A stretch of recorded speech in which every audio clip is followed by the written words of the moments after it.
We are live inside the Hornets' Nest on the campus of Baker High School for a big 7A Region 1 rivalry. Theodore comes in trying to pick up their 5th win in a row over Baker. But the Hornets are ready to sting Theodore and remain undefeated this year. Are you ready for some football? Well, it's headed your way. Good evening and welcome to the MCPSS pregame show brought to you by Bishop State. I'm Al Whedon, he's Corey Bounty, and Corey, we are excited about this ball game tonight. Yeah, it's a huge 7A Region 1 matchup early in the season that could determine whether you stay at home or whether you travel in the playoffs. An early matchup is very important to both these coaches because they know that it's an early gauge on where they stand within their own region. And 7A Region 1 is one of the toughest and largest classifications in the state of Alabama. Both of these teams had big wins last week. It was Theodore over Saraland, and Baker held UMS scoreless right here inside the Hornets' Nest. That was quite a surprise, Corey. Yeah, that's a great way for Coach Steve Norman to get his season started with a shutout on top of playing very well offensively. All 3 phases of the game were executed last week against UMS Wright. We'll have to see the same thing tonight here in the Hornets' Nest. Speaking of execution, Corey, let's go to your checklist. What do you have on tap for us tonight? I think Theodore is the visiting team, right? Yes, Theodore will be the visitors on the scoreboard tonight. And the first thing for the Theodore Bobcats, they must have takeaways from turnovers. And what do I mean by that? Creating and controlling the turnover margin. That's going to be huge for this defense. Also, they have to have a big Bobcat push. Up front in the trenches is where they're going to control the line of scrimmage. Coach Collier loves to run the football, and they have a plethora of backs to do so. And they must control the crowd. This is a raucous Hornets' Nest. We know the Hornet hooligans have a lot to cheer about when things are going well for the Hornets. So tonight, Theodore can take the crowd out of it by controlling the crowd. You look on the other side of things for Baker. Baker must control the clock. They were able to eat up some 8.5 to 9 minutes of the clock against UMS Wright in the 3rd quarter by running the football effectively. So they're going to have to control that clock. They're going to have to score in the red zone. That's going to be huge for this team tonight, whether it's field goals or 6 points. They have to be very effective inside the 20. And special teams possessions. Coach Steve Norman loves to steal a possession or two with an onside kick or a fake punt. Anything he can do, continue to salvage his team's possessions, he'll do so tonight.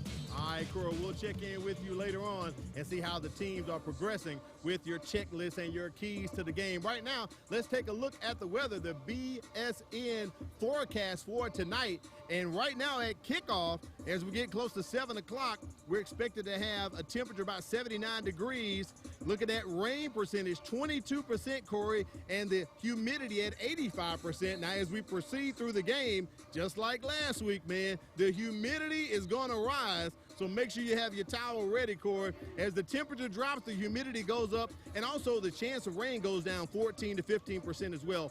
So hopefully we will be dry. We did notice there was a slight shower before we got here for the kickoff, so the field is a bit damp tonight. So I'll see what kind of impact that's going to have. Speaking of impact, Corey Bounty, who are the impact players tonight for the ball game, man? For the Theodore Bobcats, it's going to be the big bruising running back, Kirsten Rogers. He's a senior running back for Theodore, and we've seen him running since he was a freshman for Eric Collier. He's very powerful, very elusive, and he loves to have that contact. Also for Theodore, Will James. He had 5 tackles, 5 pass breakups, and 1 interception a week ago against Saraland. Those are going to be the impact players for the Theodore Bobcats. For the Baker Hornets, you look no further than their quarterback, Landon Larry, the senior quarterback. He's going to be very imperative to have a great game and call the signals correctly, check at the line of scrimmage. He's a guy to watch tonight for Baker. Also, Carter Colvin, the senior linebacker, his first year of football here, varsity football. He's a baseball player by trade, but has been very efficient here in the preseason as well as the first game against UMS Wright. Carter Colvin, someone to look out for the Hornets. Also, adding about Carter Colvin, Coach Norman told me earlier this week, Corey, the kid played as a freshman, played a lot of baseball, but last week he had 12 tackles, 2 tackles for loss, and he forced a fumble as well. So we might be calling Colvin's name a lot tonight here inside the Hornets Nest. I agree with you, Al, and that's what you want to see. You want to see from week to week whose name will be called. I know Coach likes to reward his players when they do well on the Baker side. They got that shutout. Now let's see if the offensive production can match the defensive production from a week ago, meaning number-wise trying to score maybe 28 points against a stingy Theodore Bobcat defense. It is going to be a great contest tonight. We told you it is 7A Region 1. We like to call it big boy football, and it is headed your way. Theodore is taking on Baker. We're very excited to be able to bring you the broadcast tonight, so make sure you stick with us. Kickoff is headed your way in a matter of moments. Corey, you ready to go up and get this thing started? Absolutely, Alan. Like you said, big boy football here in West Mobile. You have two perennial powers. Theodore has won the region 2 out of the last 3 years.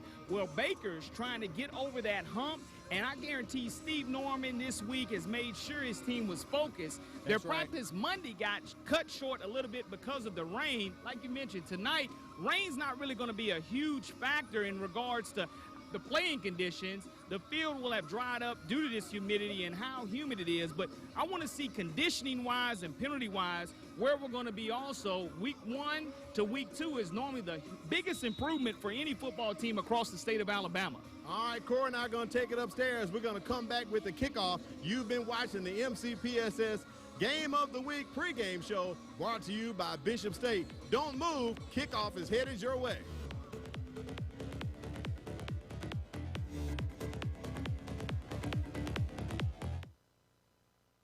I'm Ashley Rich, District Attorney. Today I want to talk to you about a program that we at the District Attorney's Office has with the Mobile County Public School Systems to help with the bullying issues that are going on in today's world because of social media and because our young people think it's okay to bully others. It's not okay to bully others. Bullying is repeated verbal and physical abuse, ongoing verbal and physical abuse. We at the Mobile County District Attorney's Office want to help the community, we want to help the public school system, and we want to stop bullying within our community. It's really, really important that we do so. And parents need to be responsible if their child is either being bullied or if their child is a bully. Parents need to be involved to stop the bullying or to help the child if they are being bullied. And we at the Mobile County District Attorney's Office and the Mobile County Public School System are also here to help.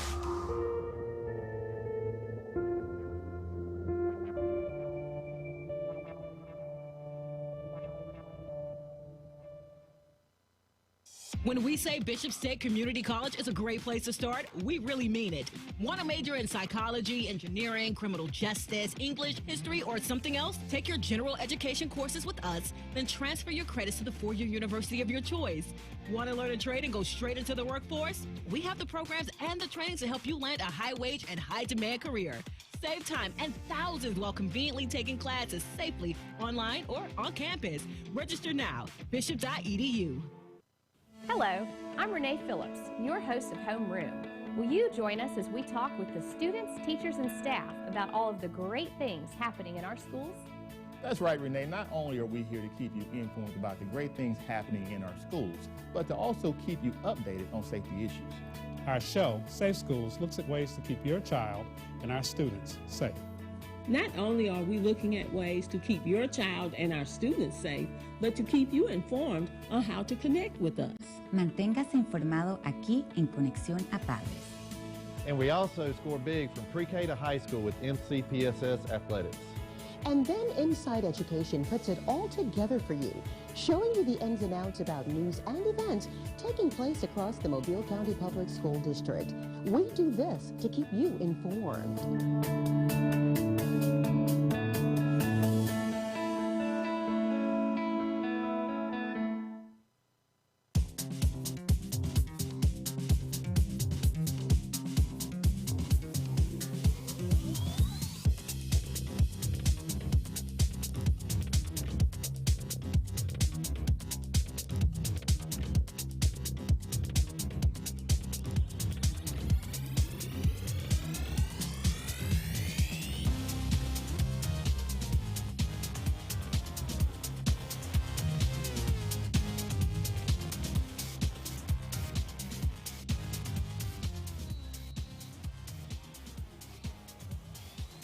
It's early in the season, but tonight is a big game for both Baker and Theodore. The Hornets haven't started off 2-0 since 2016, and the Bobcats are looking to extend their win streak over Baker to 5 in a row. Get ready, because the kickoff is headed your way right now inside of the Hornets nets. I'm Al Wheaton, joined by Corley Bounty, and there's Adam Gatta kicking it off.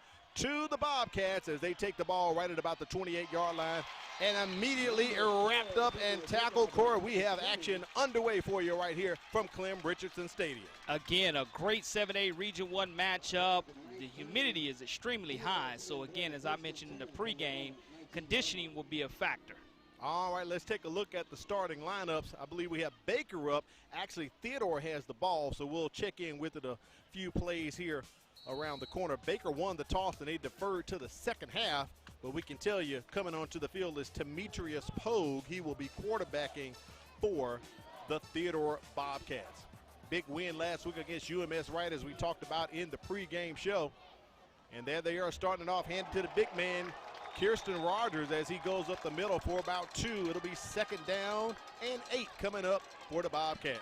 Anytime you can come up from your cornerback position and make that type of tackle, gang tackling is very important. There's a lineup. Talked about Pogue right there. He gives an RPO element that can help extend drives for the Bobcats. We just talked about Rogers. He's going to run it a lot. Also up front, you got Caden Johnson and Ronald Stevenson. The Bobcat line averages 290 pounds, so they'll be providing a lot of blocking tonight for Kirsten Rogers as they go with the RPO. Little quick pass. That pass incomplete. Could not get it out there to Raheem Quinney. It'll be, Braden Jenkins on that attempt. It'll be 3rd and long coming up here for Theodore. Braden Jenkins, the 5'9", 175-pound junior, just couldn't squeeze the pigskin. Going to bring up 3rd down and 8 yards to go. Theodore looking to check with the sidelines. Offensive coordinator Justin Ridgway signaling in the calls for Theodore. Talk about that RPO element that Demetrius Pogue adds for the Bobcats. He rolls out to his right, just lofts it up. That pass incomplete. He was trying to reach Cam Johnson. So it's going to be 4th down, and I believe Theodore will be punting as they bring on Miguel Frias. He's actually the kicker for them, but he's going to do some punting as well, Corey, but let's double check that. See who may be going back to punt for them. That's a big-time play by defensive coordinator J.C. Todd in that first 3 series of downs. 4th down and long coming up for Theodore, deep in their own territory. And again, you just have to stay solid if you're Baker. Actually, it's Demetrius Pogue. He's the backup punter. Low snap for Pogue. He gets it off. His knee was down, Al. Corey, you're right. And Alan Duhan, our white hat, is right on top of it. The young man, he plays quarterback. Coach Collier said he could punt it sometime, but there it is, our white hat, Alan Duhan, Johnny on the spot. So, wow, this is something you talked about as Coach Norman told us in the week. They wanted to steal a possession and get a score. This is almost like stealing one without having to do the work, Corey. Short field right here for the Baker Hornets, playing with a lot of motivation after blanking UMS, and exactly, the knee was down. Great call by the white hat, and now you're bringing up a 1st down and goal to go for the Hornets from the Bobcat 8-yard line.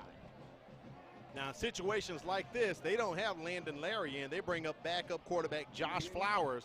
They kind of do a wildcat situation with Flowers. He had the only touchdown last week, and a jet sweep as they hand that ball off. Jamari Hawkins with the jet sweep around the edge gets them closer. It'll be 2nd and goal. Hawkins, the 5'10", 170-pound senior, has a lot of speed on the play, but you mentioned backup quarterback Joshua Flowers, short yardage situation. His older brother, Desharius Flowers from Viger fame. Remember that name. You definitely have to remember that great running back for Viger. But again, now you're looking at 2nd down and goal to go for the Hornets from the 5-yard line of Theodore. Got a little bunch formation set up here. Hawkins in motion. Flowers keeps it up the middle. That's a 5-yard touchdown for Josh Flowers, and Baker is on the board, up 6-0.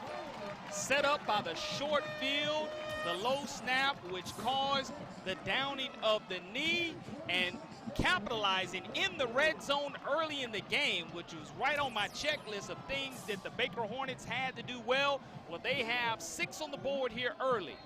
Hunter Kilgore on for the PAT.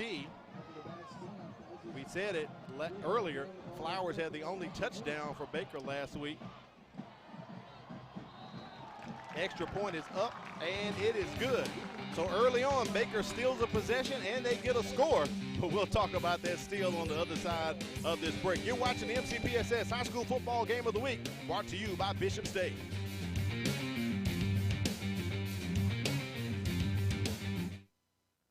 This is a program for any middle school student who's actually behind. This opportunity offers kids a chance to do 2 grades in 1 year. If it wasn't for Star Academy, I would still be in 8th grade and probably still struggling. We are one-on-one. We have small classrooms, and we're able to give students that personal touch, that personal attention. I know I'm coming to see good teachers, good attitude, and also they're here to teach us what we need to learn.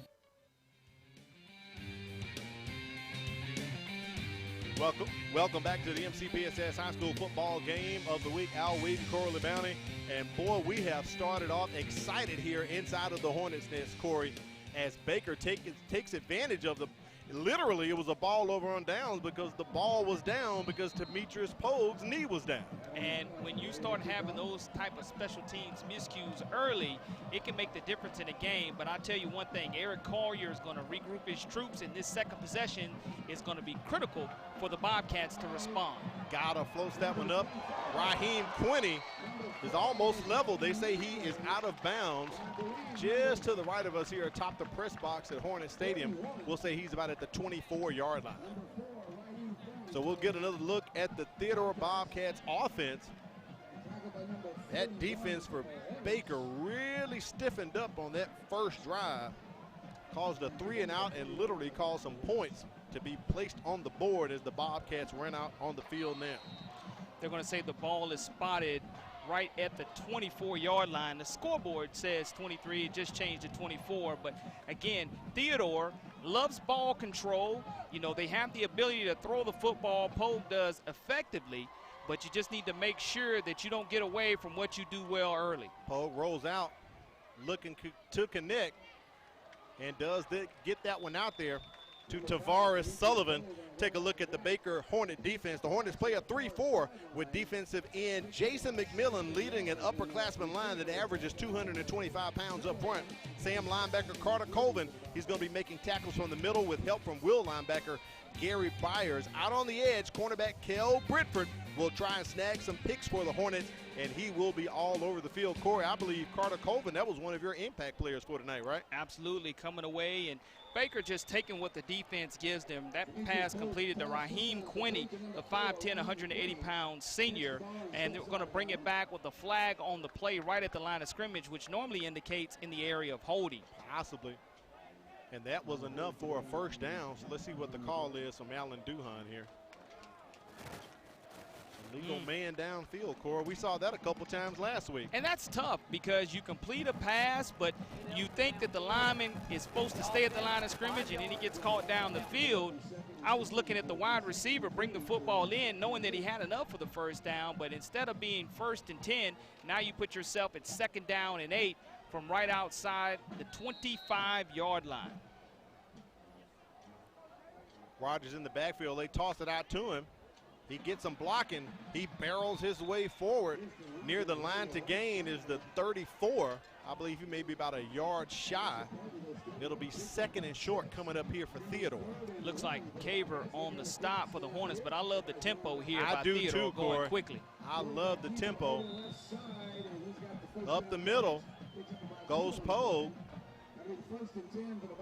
So Demetrius Pogue keeps it and picks up the first down, and the chain game's on the move. And as they move, the clock briefly stops for a moment.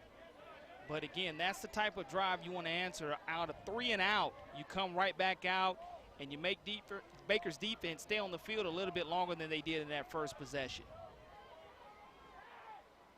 Pogue tosses it over to Ryan Quinney, tight end. He drops it, but it goes out of bounds. That's enough for another first down, Corey. Quinney, the big, versatile tight end, 6 foot, 235-pound senior, was a huge difference maker 1 week ago against Saraland. We saw him get it to the house and get him some points on the board, but he proves to be effective 1st and 10 for Justin Ridgway's offense. Ball sitting at the midfield stripe at the 50. Little play action. Pogue looking to connect, going downfield. Cannot get it to the other Quinney. That's Raheem Quinney, incomplete. And it looks like Jaden Campbell came in with the pop there, Corey. A little bit high on the pass, but nonetheless, the defender, Campbell, does a great job to make sure Theodore is not able to pull it in. When you get ahead of the sticks on first down, you can dial up that type of play from right here at midfield. Theodore goes to the sidelines for the check with me, but I like the call on first down. You have an opportunity to open up the playbook. 2nd and 10 at the 9-minute mark here in the first quarter. Al Whedon, Corey Bounty. Great night for football. Had a little showers earlier on, and hopefully they will stay away for the remainder of the evening. A little quick out to Cam Johnson. He can't haul it in, Corey, so it's going to be 3rd and 10 coming up for Theodore. Cam Johnson's a big target at 6'4", 180-pound junior, but you go from 1st and 10 to 3rd and 10. You know, you look at this defense of Baker, they line up in a 3-4 defense, and that's why they're trying to find the soft spots in between the linebackers of the Hornets. But 3rd down and 10, let's see if they try to get half of it right here because they're right at midfield. Yeah, kind of net no man's land. Little jet sweep as they give it coming over. Sullivan gets nowhere, actually takes a loss. So it's going to be 4th down here coming up for Theodore. The Hornets swarming on defense. Man. Jaden Campbell, 6 foot, 170-pound junior, coming up to stop the play. And again, you're right at the 50-yard line. You have an opportunity to flip the field with this punt here. Demetrius Pogue back to punt to receive Javen Williams. Last week he ran one back 77 yards, but it was called back for a block in the back. So he is definitely electrifying. So the Baker offense coming on the field. Now we can get their starting lineup, talk about them. They're led by quarterback Landon Larry. Larry has a good arm, and when he throws, look for him to connect with 2 talented wideouts, Jamari Hawkins, and we just talked about Javen Williams. Williams has that big play capability as a punt returner. Up front, the offensive line is led by senior right tackle Tadarius Waiters. He's 6'2", 278 pounds, Corey. He has a lot of beef up front. That offensive line averages 241 pounds. The first scoring drive by Baker, 2 plays for 5 yards and a touchdown. This is their 2nd offensive possession. The playbook opens up here. Sure does. Larry trying to go over the middle to Javen Williams, and he does it. Williams takes it to the house. That is a touchdown for the Baker Hornets. Looks like about 65 yards, Corey.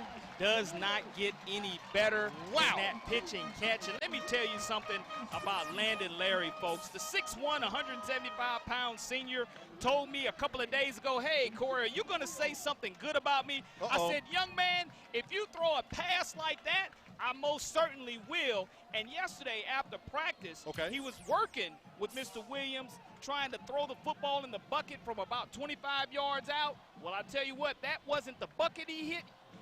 Today, he hit his wide receiver in stride, and Baker strikes again. And the PAT is up and good for Hunter Kilgore.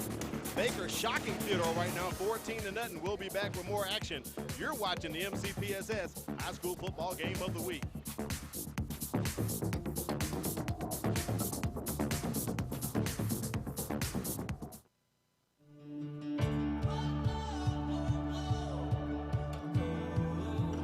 It was just like an extension of home. Bishop give you that outlet to give you a career, a successful career.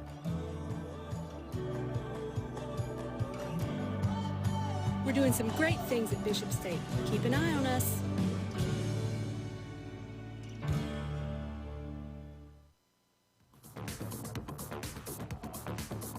Bounty, you called it. There he is, Landon Larry, as you talked about your story yesterday about him hitting the trash cans like the pros do. And the one thing he has in his favor, Corey, his trash can moves, Javen Williams. Absolutely. And Javen Williams wanted me to make sure I did not call him Javon Williams. So Javen Williams, this 6', 160-pound senior, getting it done, catching it in stride. And that's just a great pitch and catch as Landon Larry stepped into that throw. Great job by the offensive line, giving him protection also. There's a kickoff from Adam Gatta. And a flag on the play. We'll wait for the call here. What if that may be offsides, Corey? Dead ball. I mean, yeah, I was about to say false start. But offsides. I don't know if we can take a look at that replay again real quick, but the cornerback for Theodore just fell down, and when he fell down, he didn't have any help over the top. None. And I wasn't quite sure to see who that was who did fall down, was in that coverage with Williams. But, you know, anytime you catch a defender falling down and you're able to catch it in stride, it's easy money. Defensive back does a great job backpedaling, but no help over the top. And it's just one-on-one. When he falls down, I want to say it was Jordan Casher who did fall down, but great catch. 6 points on the board for Baker. All right, Gotta gets a do-over here. I see no flags, and he booms that one. Will James takes it at the 5-yard line, comes up the middle, and the Hornets basically just laying in wait for him as they wrap him up at about the 24-yard line. One of the impact players, Carter Colvin, on special teams, making a difference. And this young man's 5'7", 165 pounds, finding a way to contribute to his team. We mentioned that this is one of his first years playing varsity football, as he's normally a baseball player. But again, when you can give those type of contributions, that's what's important.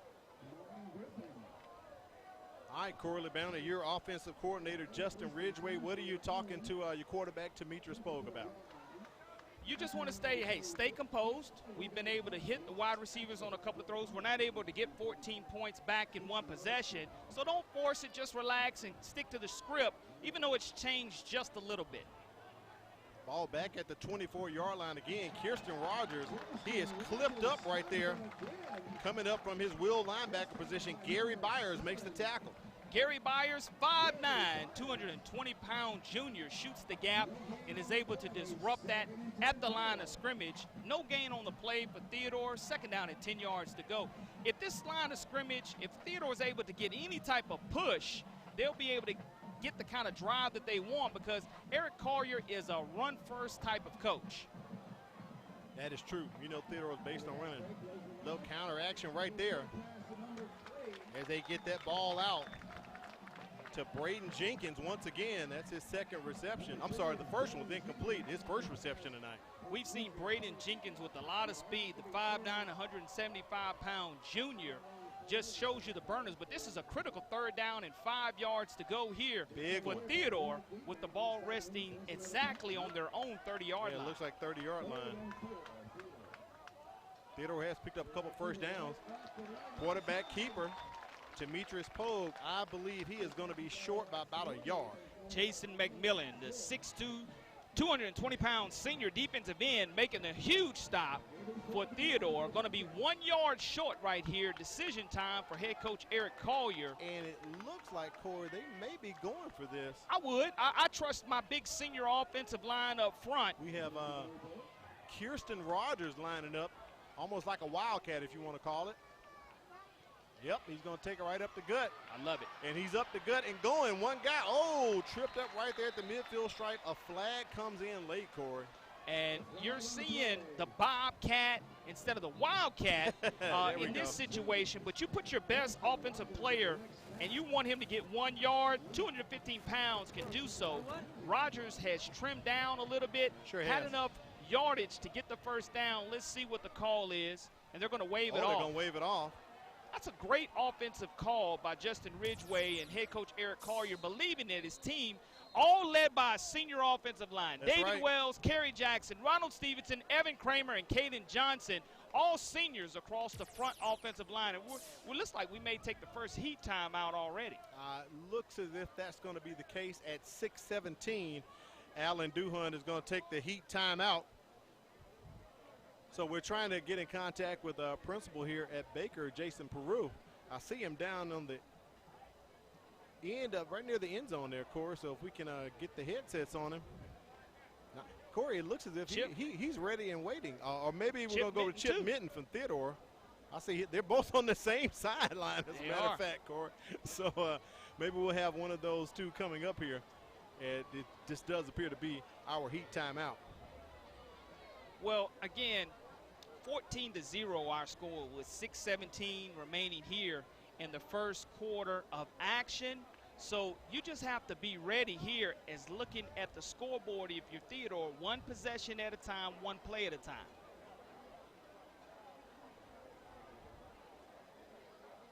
All right, let's take it down and Checking with the principal down at Theodore High School, Mr. Chimp Mitten. Mr. Mitten, how you doing? Good. How you doing? Well, not so good right now. Right.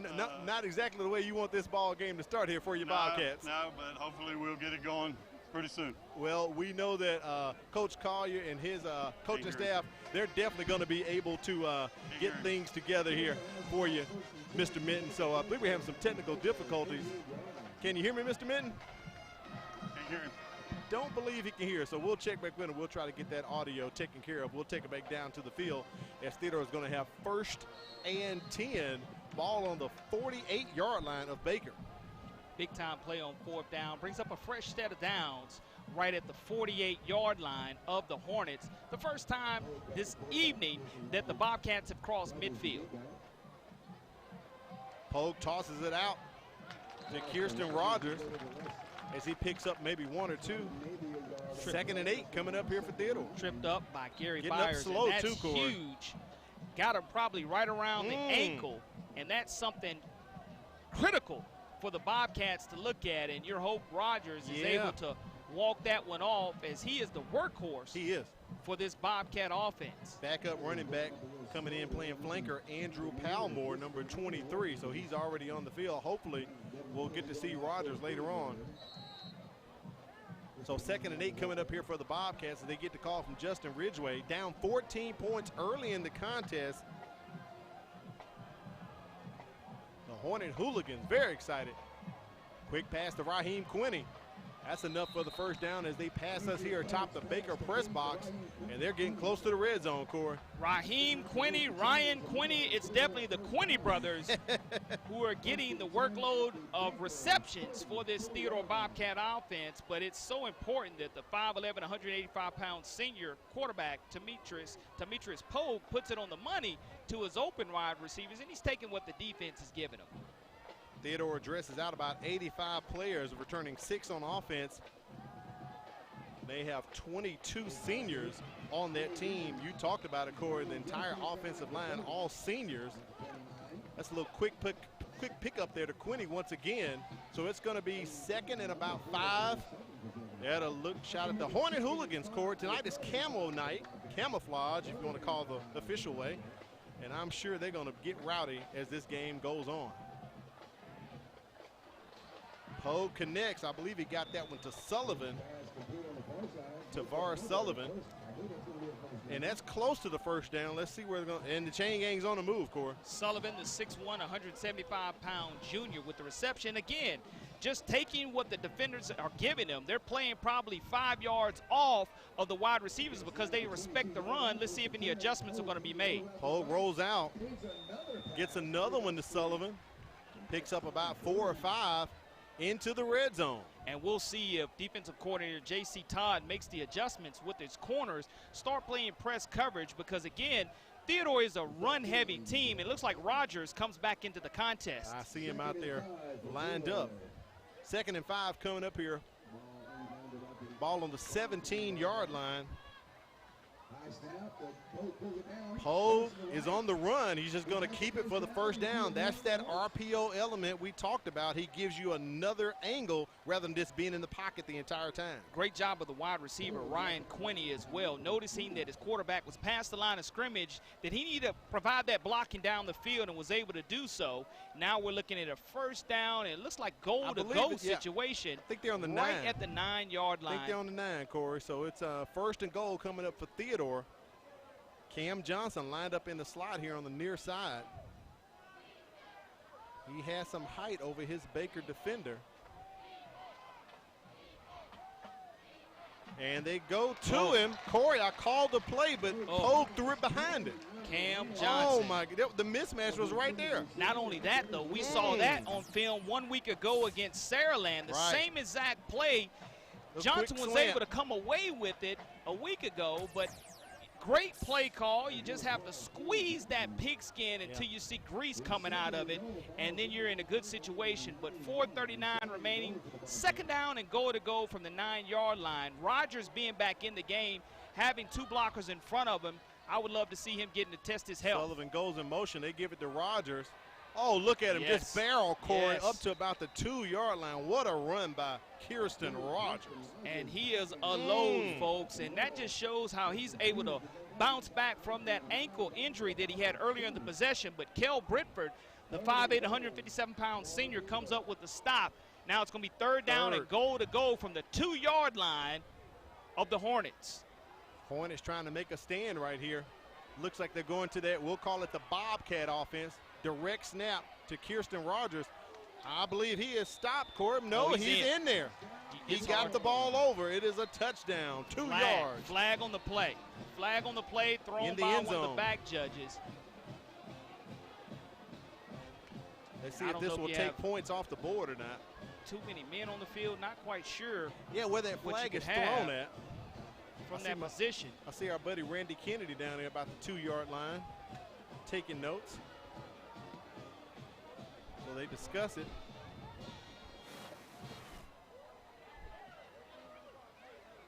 So the penalty is against Baker. I think you can assess it on the kickoff as well. So the points will stay on the board. So a 2-yard run by Kirsten Rogers. 2 yards for number 2, who's number 1 in the Bobcats' hearts. Miguel Frias, there it is.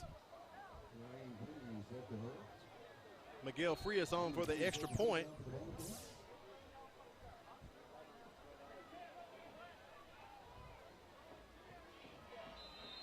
That may be offsides there, Corey. It really is. One of those unforced errors that you just have to look at the ball and know where it is. Don't go for the hard cam. Yeah. You know, 1 week ago in week 0, technically, of high school football, some people use the Jamboree as a game in week 0. Others use it as a contest to count it.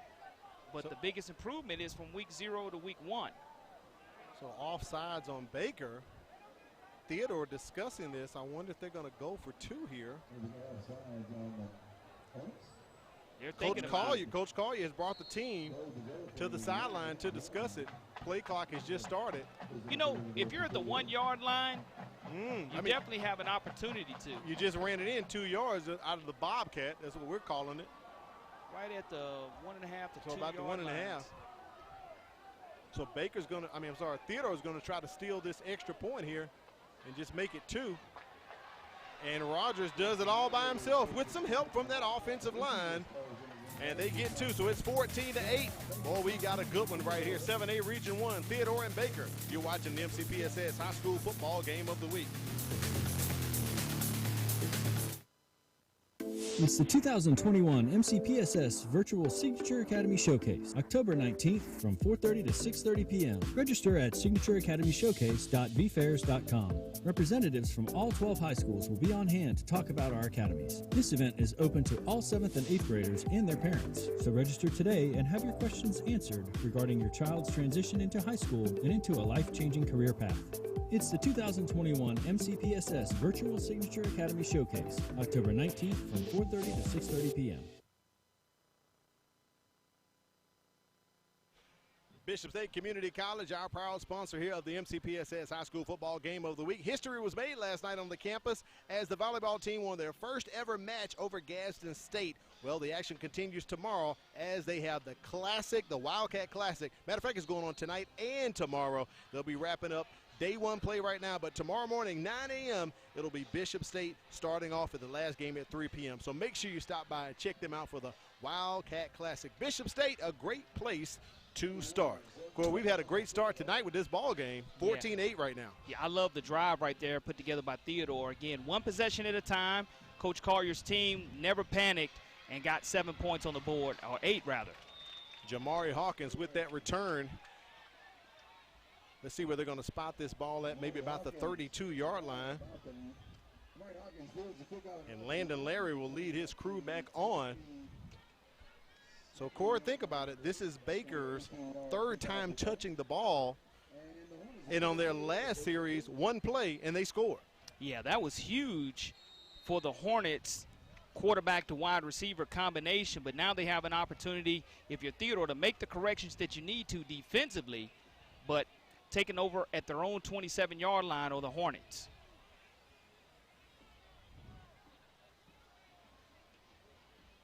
Ball at the 27.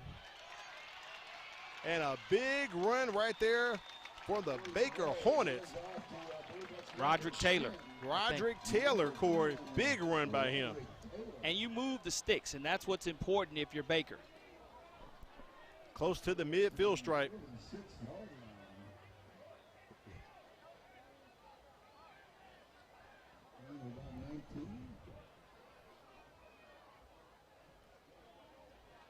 Handoff back to Taylor once again. Theodore Bobcats line stiffens up. Picks up about a couple. It'll be 2nd and 7 coming up here for Baker.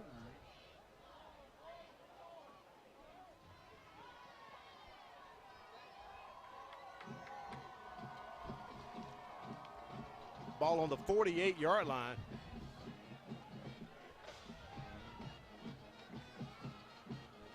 Though jet sweep action, Jamari Hawkins, and that is stopped right there at the line of scrimmage.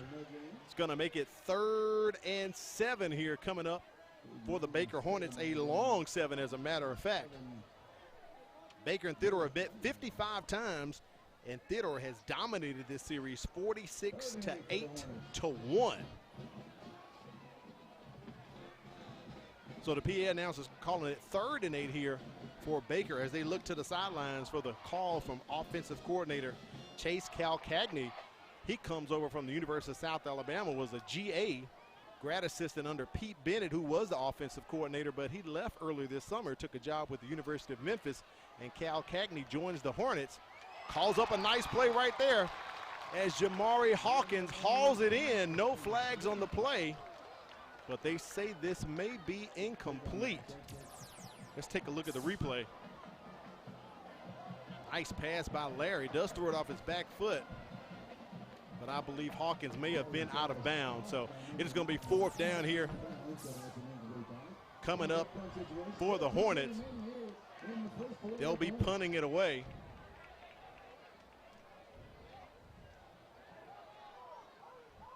Hunter Eubanks on to punt, as Raheem Quinney will go back to about the 20-yard line. Nice hang time from Eubanks' punt, as Quinney caught fair, catches it right at the 20. Coming up between quarters, we're going to be talking with the principal, Baker High School. So stay close. There's a shot of buzz right there, the mascot for the Baker Hornets. Great crowd tonight here at Clem Richardson Stadium. We do appreciate you joining us for the MCPSS High School Football Game of the Week, brought to you by Bishop State Community College. 2 minutes, 10 seconds remain in the first quarter. Having some issues with my partner's headset, so we'll try to get that taken care of. 1st and 10 right here coming up for Theodore. Ball on the 21-yard line. Quick pass out to Kirsten Rogers. He is upended. Kel Britford on the tackle as he comes up from his cornerback position. No gain on the play. It's 2nd and 10 here for the Bobcats, as they started this drive on their own 21-yard line.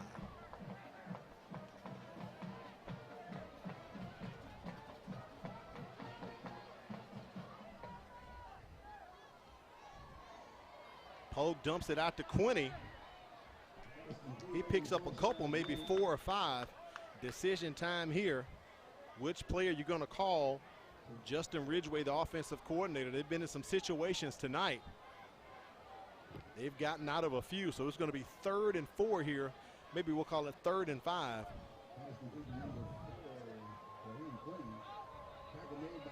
Ball sitting on the 27-yard line of Theodore, and the clock's ticking as we approach 60 seconds remaining in the first quarter.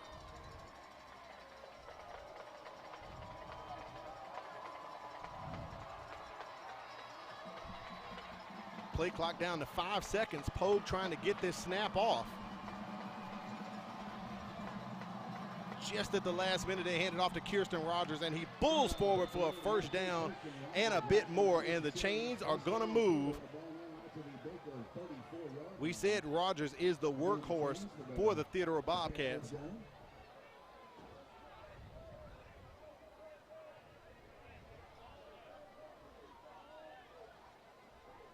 Play action. Is that pass complete? Yes, it is. Raheem Quinney hauls it in. Great first down call right there from Justin Ridgway. About a 7 or 8 yard gain for the Bobcats as they are keeping this drive going. They don't even have to snap it as we are under 10 seconds here in the ball game. I'm sorry, in the first quarter. They do snap it. Pogue unleashes. Cannot connect with Quinney. 0.6 seconds remain in the quarter. And it is 3rd and short. They tried to catch Baker sleeping there. Pogue necessarily did not have to snap the ball, but they called a play. So they will have to run at least one. That was a dead ball stop. So 0.6 seconds remain. 3rd and about 2 coming up for the Bobcats as Demetrius Pogue gets the call from the sideline.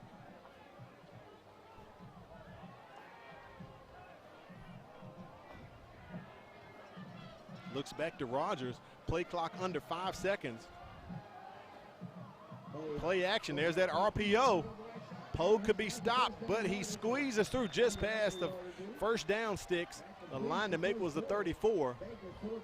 So he picks up the first down, and at the end of one, it is Baker 14 and Theodore 8. They were getting ready to take it down to the sidelines and talk with Principal Jason Peru here at Baker High School. Mr. Peru, can you hear us? I'm good. Just John Peru, not Jason. I'm sorry, Mr. Peru. I had Jason in my head, but John Peru, principal here at Baker High School. Mr. Peru, I know you're excited about the scoreboard right now. You guys up 14-8. Yeah, we are. Still a lot of time left, so a lot of ball game left. We got to keep playing hard. The kids are come out tonight, had a good showing. Coach Norman's doing a great job. I had a good week last week. Just got to keep playing. Got to keep playing. You had a big win last week over UMS, right? And you got your hooligans out tonight. It looked like it's camo night. You got a good crowd as well. Let's talk about school so far. How's it been going here at Baker High School for you? Well, it's been fantastic. People ask you, what's the best part of a high school? It's those kids right there. Everybody in those stands. It's great to see them out. They're happy to be back at school, and we're happy to have them. Now, while you're here, Mr. Peru, tell us about what you offer here at Baker High School. If parents are interested in having their kids come here, what type of academies? What do you offer here at Baker High School? We are the premier AP school in Mobile County. This past year, we had 72 AP scholars, and we offer over 20 AP classes here at Baker High School. So if you're interested in being an AP scholar and making a very high ACT score, you need to come to Baker High School. Now, Mr. Peru, we know you're the largest school here in Mobile County. Now, what's the rumor? Are you number 2 in the state? You number 1? Where do you rank right now? We're either 2 or 3. Sometimes we trade places with Auburn, but as of today, we had 2,520 students. How do you guys function daily like that? Oh, my goodness. Well, it's something to see. Once you get them in the building, you get them here, you can't tell. The biggest thing is that dismissal, when we have around 70, 80 buses come on campus. I've seen those buses.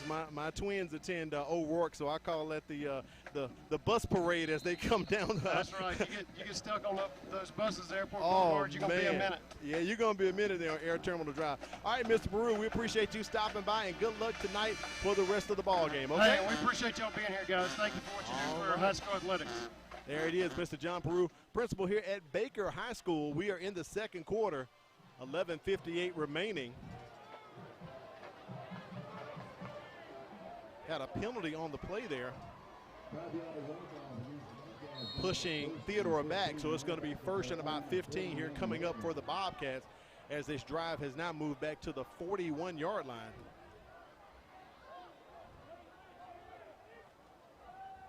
Pogue rolling out. And they roll that one back, a little screen. I believe that's a live ball. It could be a fumble. Let's see what the call is, or was he down? Let's see.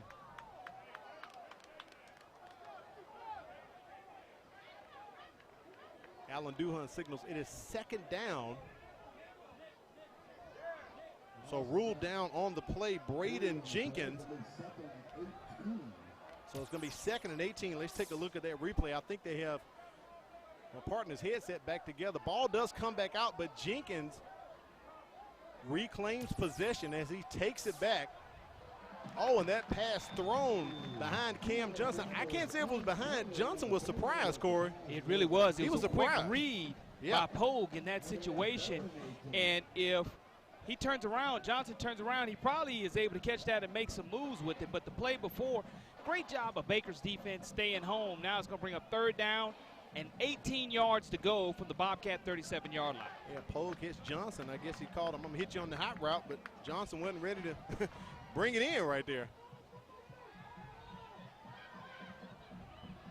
Pogue throws that one too high for Cam. I'm sorry, that's for Tavares Sullivan. Too high for him. He can't bring it down. And that drive has stalled for the Bobcats. They were doing so well on the drive, but then started going backwards after that penalty. But you'll be able to flip the field right here with a clean snap and a clean toe to leather for the Bobcats. We saw them have trouble with that earlier. So it's going to be imperative that they get off a good kick here by Frias. Miguel Frias on the punt. End over end, and boy, it takes a funny wobble. Javen Williams stays away from it, and Will James and the crew, they down it near the 25-yard line as the Hornets will come back on the field, their first possession here in the 2nd quarter. Great job of flipping the field with your feet. You weren't able to go ahead and get anything sustained offensively, but you definitely were able to do what you needed to do from a punting and flipping the field situation. Now the Baker offense comes back on the field, looking to go ahead and capitalize within the short field and the long strike ability that they've had early in the 1st quarter. 1st and 10, ball on the 24-yard line. Corey, I'm not one to play my lucky lotto numbers, but we've called 1st and 10 from the 24 a lot tonight. Just going to put that out there as Landon Larry is sacked. They're just going to say his progress is stopped. That's a big loss right there. Great pressure by this Theodore defense, and looks like Sherman Elston, 5'11", 175-pound senior, coming up to make a stop on the play. But I don't know if we're able to get a replay up to show exactly why the pressure and where the pressure came from. But it's going to bring up 2nd down and 17 yards to go from the 16-yard line of the Hornets. It says the 16. The angle looks like it's more like the 17, Corey. So, but it was a 7 to 8 yard loss. Hawkins goes in motion. Landon Larry just going to keep it, and he's close to the original line of scrimmage. So we'll call that either 3rd and 10 or 3rd and 11 here coming up for the Baker Hornets. Damian Mooney, the 6'1", 210-pound defensive lineman, makes the stop for the Bobcat defense. 3rd down and 10 yards to go. Offensive coordinator Chase Calcagney, in his first year as offensive coordinator, came from South Alabama, has a huge play call right here on 3rd down and 10 for his Baker Hornets. A lot of action is taking place on that side of the field tonight, Corey. As Theodore had a couple drives started at the 24-yard line. Hawkins in the slot. Landon Larry targeting him, and that pass is picked off by Landon Collier. That is Coach Eric Collier's son. Interception at the 9:40 mark. And it doesn't get any bigger for a head coach to see his son step underneath the football, drop back, great defensive coverage. Never saw him. Collier, 5'8", 195-pound junior from his inside linebacker position, comes away with a huge takeaway for this Bobcat offense. Now, saw them give a big dose of Kirsten Rogers on the last offensive possession that they did score on. 14 to 8 our score. I would like to see a lot of motion and going right back to Rogers here on this drive. Ball sitting squarely on the 30-yard line. Poe going for it and trying to go up top. But he carried the receiver out of bounds, so incomplete as he tried to get that out to Tavares Sullivan. The young cornerback, Kel Britford, the cornerback, 5'8", 157-pound senior in coverage, does a great job making sure that the Bobcat offense on one-on-one coverage is not able to come away with that. And that's just a perfectly placed football, and it's mano a mano out there on that island and no place to hide. But Pogue does a great job of putting that pass on the money. Theodore taking their time, play clock under 10 as they get the call from Cal Cagney. I'm sorry. Justin Ridgway. Theodore has the ball, and they give it to the man, the bruiser, Kirsten Rogers. He picks up about 7, maybe 8 on that carry. 3rd and short here coming up for Theodore. Quincy Horn, the 5'8", 165-pound junior on the stop. Tempo now for the Bobcats. Tempo. Little Bobcat action right there, Corey. Pogue trying to push. I believe he has enough to move the sticks. And Theodore is inside the red zone. And that was right down at 3rd down and 4 yards to go. And great call by offensive coordinator Justin Ridgway, trusting that senior offensive line to get the needed yardage, and also quickly jumping in tempo. That's right. Not allowing Baker to set up defensively and what they wanted to line up in. Now, down and distance situation here, right here at the 19-yard line in the red zone area of the Hornets. Ryan Quinney right there, playing his H-back slot. Pogue tosses it. Oh! Fumble. That's a live ball. That's a live ball, Corey.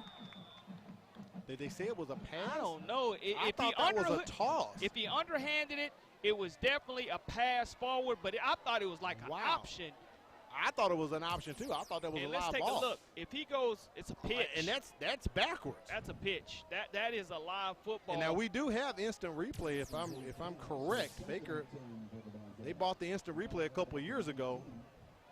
I don't see any red flags by Coach Norman so far.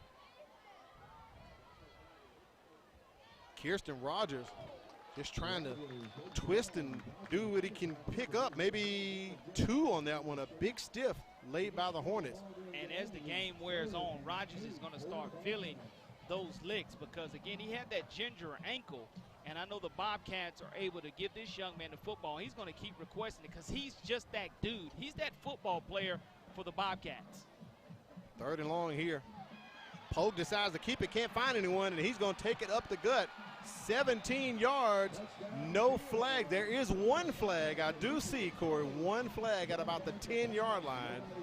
Let's see if it will stand. Of holding, right in the area of holding, but nonetheless, quarterback did not see anyone else open, decided to carry it himself. Great decision by the quarterback. That's that element of run-pass option Coach Collier talked about, that he can extend drive, extend plays, give the Bobcats another chance. So the discussion has taken place. Score is good.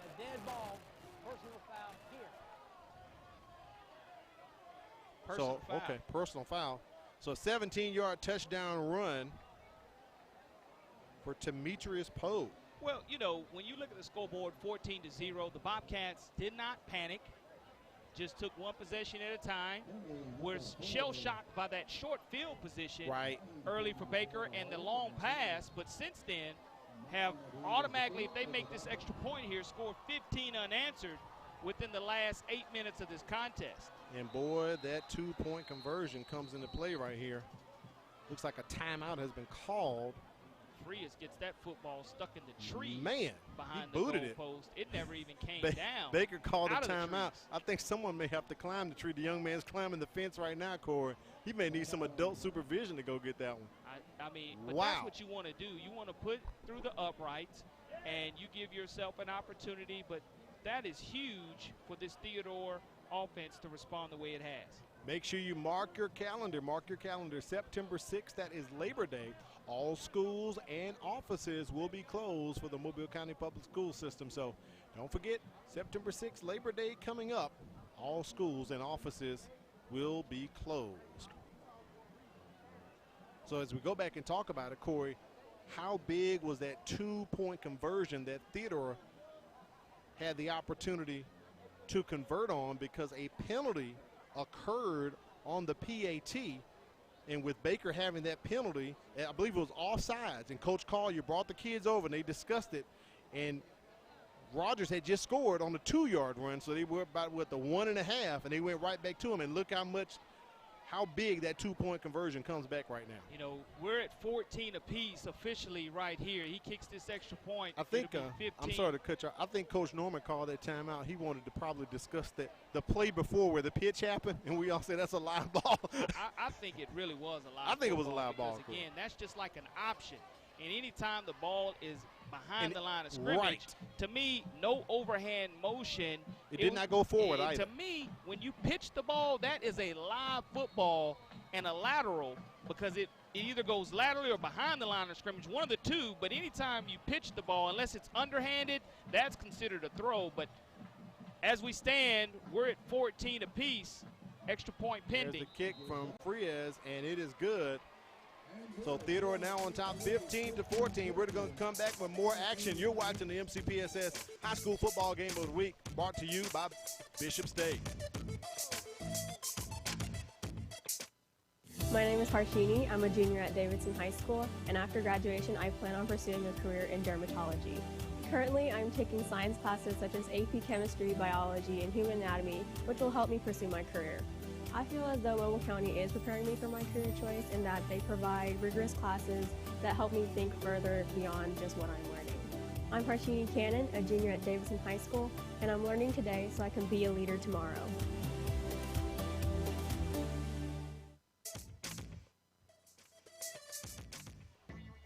Did you know Bishop State Community College has a location in Theodore? It's located on Highway 90 behind Hardee's.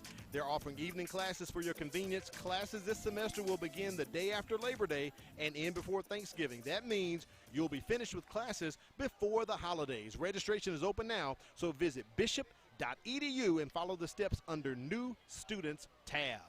And right here, they took the penalty on the kickoff. 25 yards is where they're kicking from, the Theodore Bobcats. And that was a great drive. 17-yard touchdown, 6 plays, 30-yard touchdown. Took up 8 minutes. No, it was at the 8:03 mark here in the second quarter. So that was a big-time drive by the Bobcats. Yeah, 30-yard drive there, 17-yard run by Pogue. Frias kicks it off, goes out of bounds. I'm waiting for the flag, and there it is. The official just simply walked up and dropped it, Corey. Yeah, right where the ball went out of bounds is where it was thrown. So let's see what Baker decides to do with it. Steve Norman's talking to the side judge about what he wants to do with it, whether to play. Or have him kick it again. I believe they're going to force him to kick it again. And that's what Coach Norman is talking to about. He's talking to Wayne Simon. Now he's at the 20. On the sidelines. Mr. Simon doing an outstanding job tonight.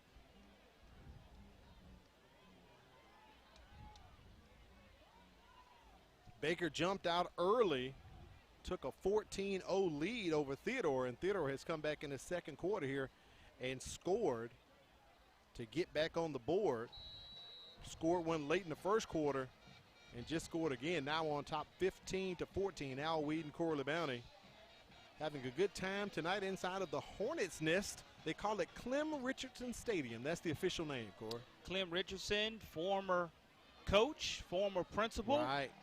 Really a staple in this Baker Hornet community. Nice. Frias boosts this one right up the middle.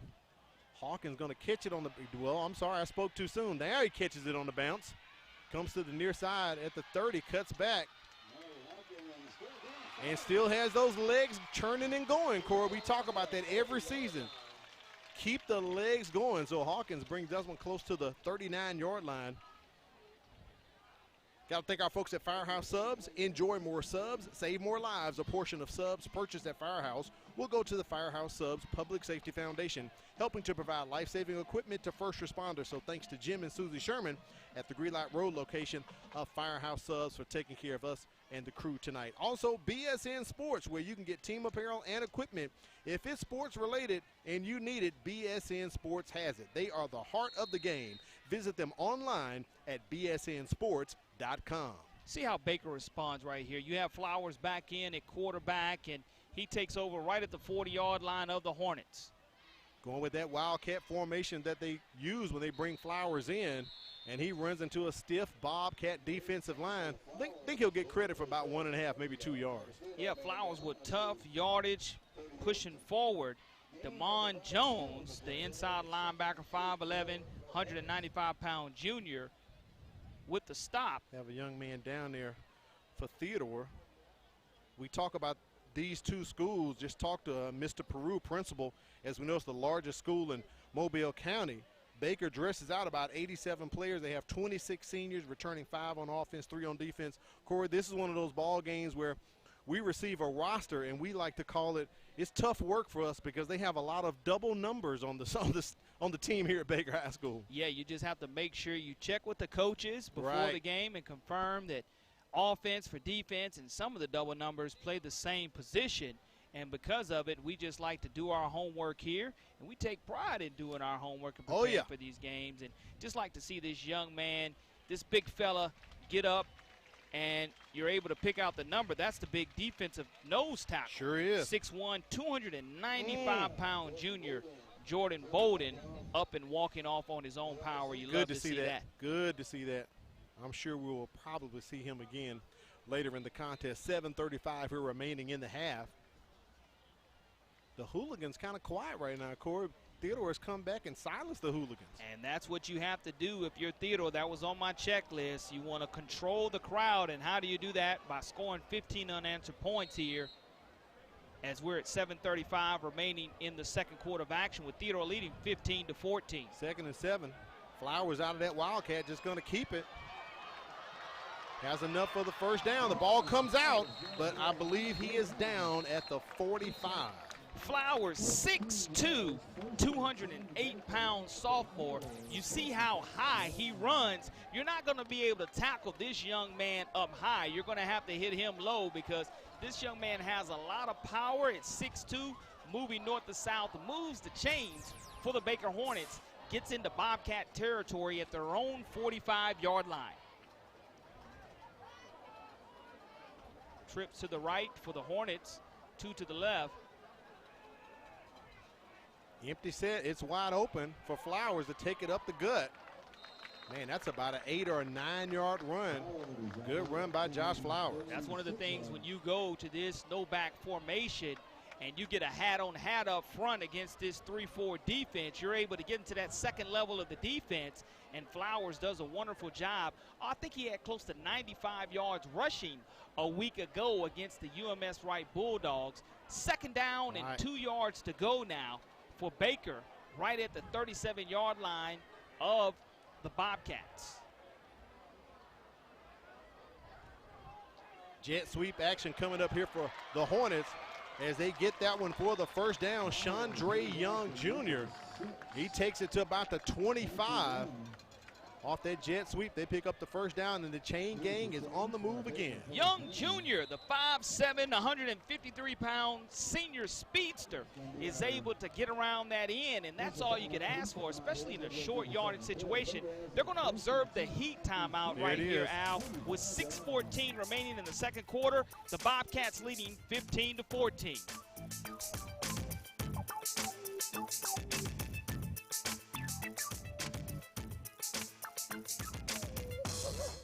As a student in the Mobile County Public Schools, there are a few things I've come to expect. One is a quality education, and the other is a quality lunch. Not only are our school meals well-balanced, meeting all federal nutritional standards, but they also have less fat, fewer calories, and they taste really good. Oh, and I forgot to mention, our school lunches contain whole wheat, grains, fruits, and vegetables to give me the energy and brain power to get me through the day. It's the 2021 MCPSS Virtual Signature Academy Showcase, October 19th from 4:30 to 6:30 p.m. Register at signatureacademyshowcase.bfairs.com. Representatives from all 12 high schools will be on hand to talk about our academies. This event is open to all 7th and 8th graders and their parents. So register today and have your questions answered regarding your child's transition into high school and into a life-changing career path. It's the 2021 MCPSS Virtual Signature Academy Showcase, October 19th from 4:30 to 6:30 p.m. Josh Flowers dumps it off to Jamari Hawkins, and he takes it inside of the scoring zone. Ball at about the maybe 8-yard line, Corey. Nice play right there from Flowers to Hawkins. And that's exactly what you want to do if you're Baker. At 1st and 10 from the 25, you roll your quarterback out, and you let your playmaker, Hawkins, make a difference. Now it's 1st down and close to goal to go for the Hornets, right at the 8-yard line of the Bobcats. There's Hawkins in motion. We've seen this play before, but not quite with that outcome as Flowers is brought down for a loss. That's what you needed to see from this Theodore defense, just a little bit of momentum. Ryan Quinney, the young man who plays both ways for the Theodore Bobcats, this time from his defensive end position. Again, 235-pound senior just is able to go ahead and get the feet from underneath Flowers, and he picked that flower. Something I wonder if Coach Cal Cagney has seen here for the Baker offense as they have switched to Flowers for this possession. They're going to call timeout, and we can talk about it a little farther. Landon Larry's pretty much started the game. We know they brought in Flowers to get that early score in the ball game, Corey, but on this drive, they started a good way back, but they've stuck with Flowers the whole time. But, you know, it's kind of about feel. It's kind of what you take what the defense gives you. Yeah. And both quarterbacks, they say if you have 2 quarterbacks, you have none. I disagree, because what it does, it brings a different dimension to the game. Flowers is able to keep the football in his hands. He gives you a little bit of RPO action. We haven't really seen him throw, pass, drop back, and throw a deep pass. But again, Landon Larry threw that 65-yard strike. Beautiful. To Javen Williams early in the first quarter, right on the money. So you know he has the ability to. So 2 quarterbacks, you're able to learn from one another, encourage one another. That's what you love to see if you're part of the Hornet Nation. 4:59 remaining, a great game. We knew it would be here early in 7A Region 1. So it's 2nd and goal, but the ball is on the 12-yard line. Baker cannot pick up a 1st down, so they have to score or ball over on downs. A lot of personnel coming in after that timeout, Corey. Look a little unorganized with this formation here. Busted play. Yeah, that's what it looks like. But they pick up a couple. They get it back to about the 7 or 8-yard line, the original line of scrimmage. So it's going to be 3rd and goal from the 8 coming up here for Baker. A lot of shifting, a lot of movement. Yeah. Whether it was by design or not, you look at Flowers turn around, and he didn't have a running back that was going in the same direction as him, and we have a big old lineman down for Baker. I think that maybe Sawyer Colvin.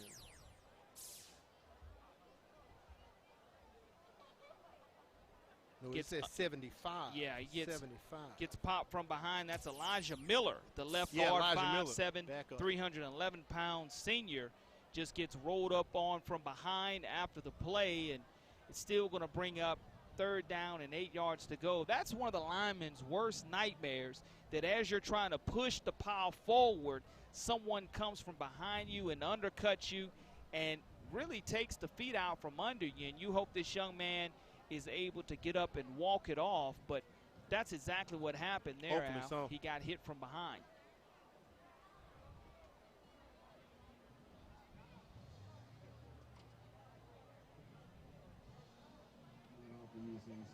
We talked about it earlier. Baker's lost 4 straight games against Theodore. The last time they lost 5 in a row was during a 20-game losing streak from 1996 to 2005, Corey. So they're trying to get that win tonight.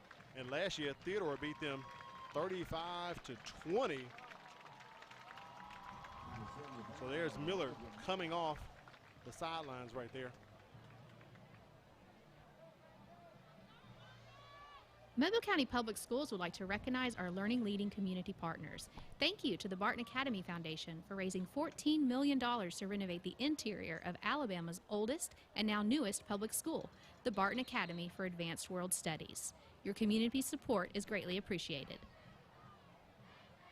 All right, here it is, 3rd and goal, ball on the 8-yard line.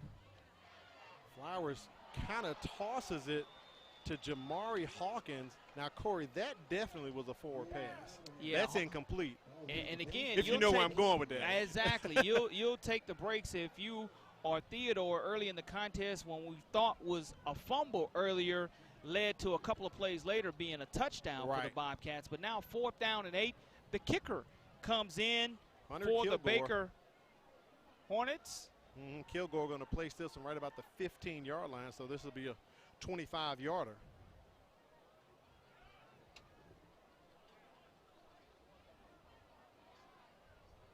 And he converted on a couple of last week against UMS. Made 2 of them. Has the angle here. And Kilgore puts it through. So Baker regains the lead. 17-15. Boy, we've got a good one here. 4:18 remaining in the half. You're watching the MCPSS High School Football Game of the Week.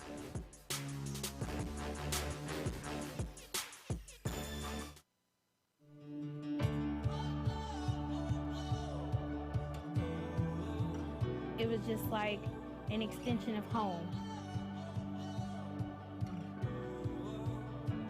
Bishop give you that outlet to give you a career, a successful career.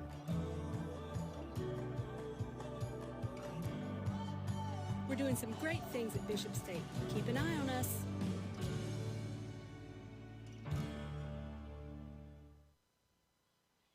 We welcome you back to the MCPSS High School Football Game of the Week. Al Whedon, Corley Bounty down in the truck, Wade Ford, Quentin Howard, and our engineer, Mr. Fran Conway. 25-yard field goal by Hunter Kilgore to extend the lead, 17-15. Baker on top of Theodore. Yeah, that was a big-time kick. Special teams always effective, but you look at that drive by the Baker Hornets, 9 plays, and that probably took almost 2.5 to 3 minutes off the clock. So that's important, answering the bell. Sure was. For Baker in the situation to where Theodore had scored 15 unanswered points now. Now Baker takes the lead back 17-15 with 4:18 remaining here in the second quarter. And what was real huge about that drive, Corey, 76 yards. They took time off the clock, but they got some points out of it. Something they did last week against UMS Wright, where they ran off about 10 minutes, never got any points. Just held time of possession. Will James. And it fumbles. He fumbles, and it goes into the hands to his teammate, Braden Jenkins. Oh, my goodness. Did you see that man? That is a true Bobcat bounce in your favor. And, again, that was close to 75 yards. On the return, Will James does a lot of the work, but his teammate, Johnny, on the spot. You look at Will James, cut back, whoop. He slips and falls here at the last moment. A great knockaway, almost a takeaway, and it goes right into his hands as Braden Jenkins is Johnny on the spot, Corey. And he gets a quick 6 for the Theodore Bobcats, point after pending. If we can get that replay from up top, that would be great. Frias boots it through. And now Theodore on top, 22-17. If they can pull up the replay up top, we would love to see how. Here it is, Corey. And I want to see that was close. Right at 16, 17 yard line. We'll say 16. We'll give them the benefit of the doubt. Wow. And who's going to ultimately get credit for it? It's not going to be Will James. No. It's going to go ahead and be Braden Jenkins because he's the one who finishes it in. But you take the ball close to 60 yards. He took it to 16. Will That's James, about an 84-yard touchdown. 84 yards. We'll give him credit for on that touchdown return. And I don't know if we can bring it up one more time so we can try to guesstimate whether it was 16 yards or 17 yards where James went ahead and fielded that kickoff. But you want to talk about answering the bell.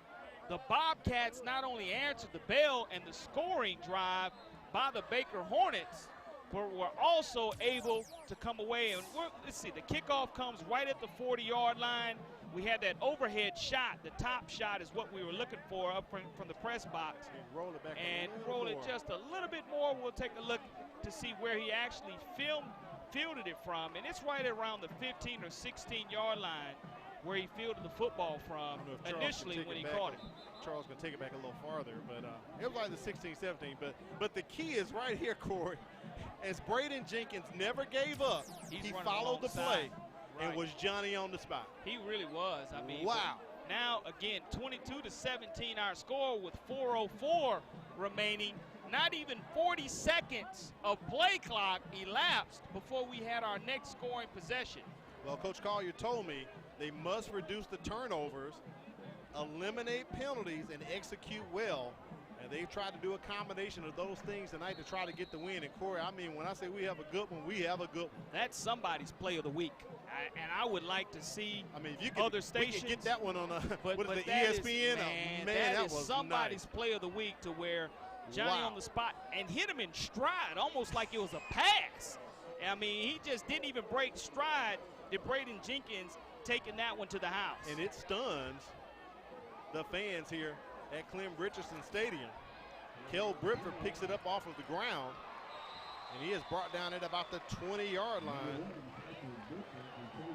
Momentum. I mean, this is a injured great game. Bobcat there after the play, getting up real slow. And finally makes it up. Is that Ryan Quinney?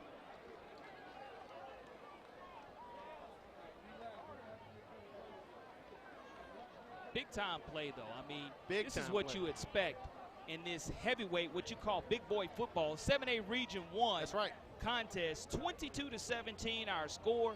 Baker jumps out quickly to a 14-0 lead. Theodore bounces back, scores 15 unanswered.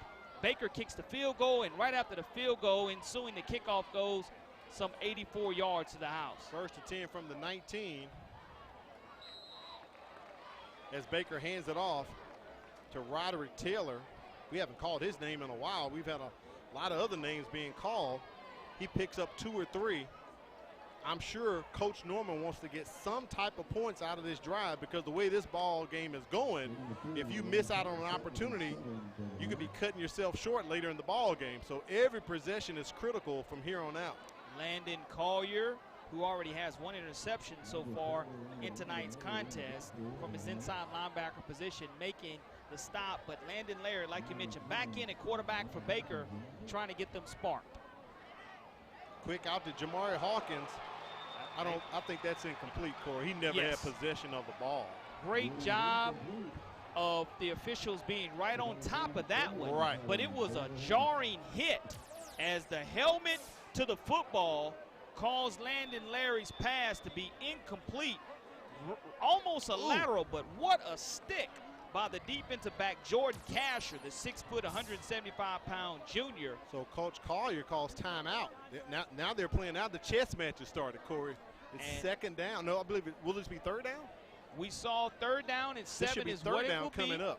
Yep, so Coach Collier calls timeout. And what he's looking for, Collier wants to talk to the officials on the far sidelines about that being a lateral and it being a fumble, so he's discussing that one also. Got to thank Jim and Susie Sherman over there at Firehouse Subs for taking care of us with the East tonight, as they always do. We appreciate having them on board here for the MCPSS High School Football Game of the Week. So make sure you stop by and see them. Also, Bishop State Community College. Don't forget, late start and mini term 2 registration will be coming up real soon. We want you to get registered, so stop by the website, bishop.edu. And lastly, BSN Sports, where you can get team apparel, equipment from baseball to wrestling, whatever you need, all sports in between.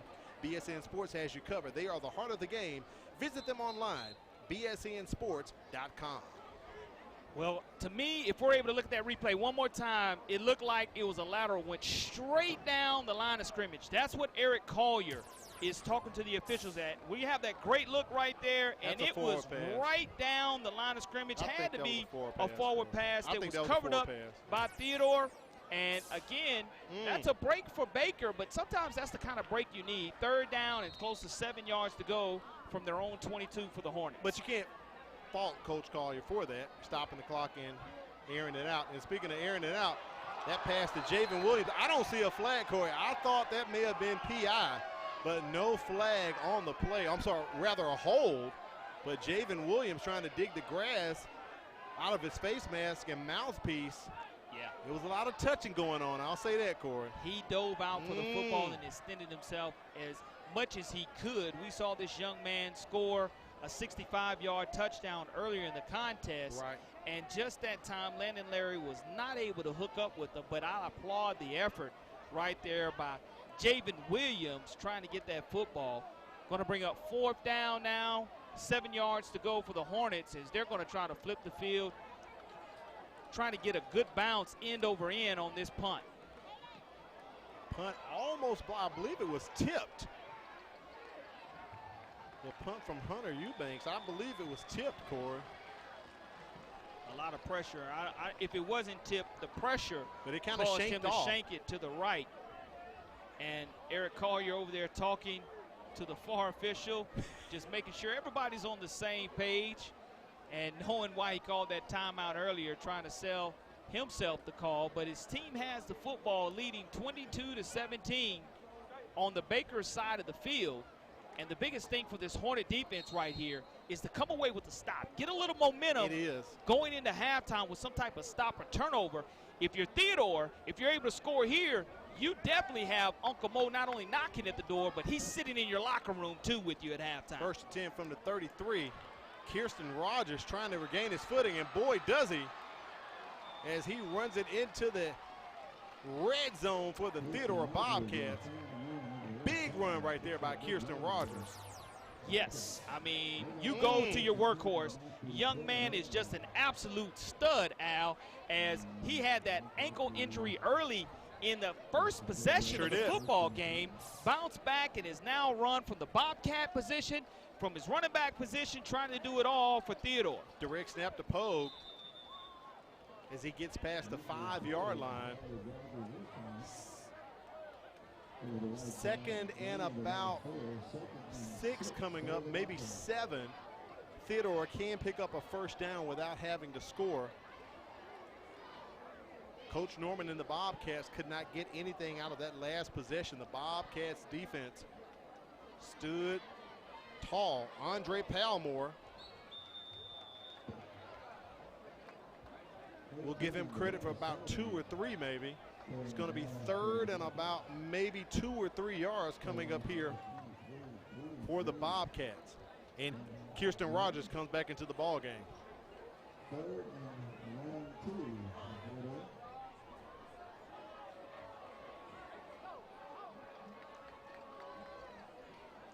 They give it back to Rogers, 3rd and 3. Does he have enough to get the 1st down? He is close, Corey.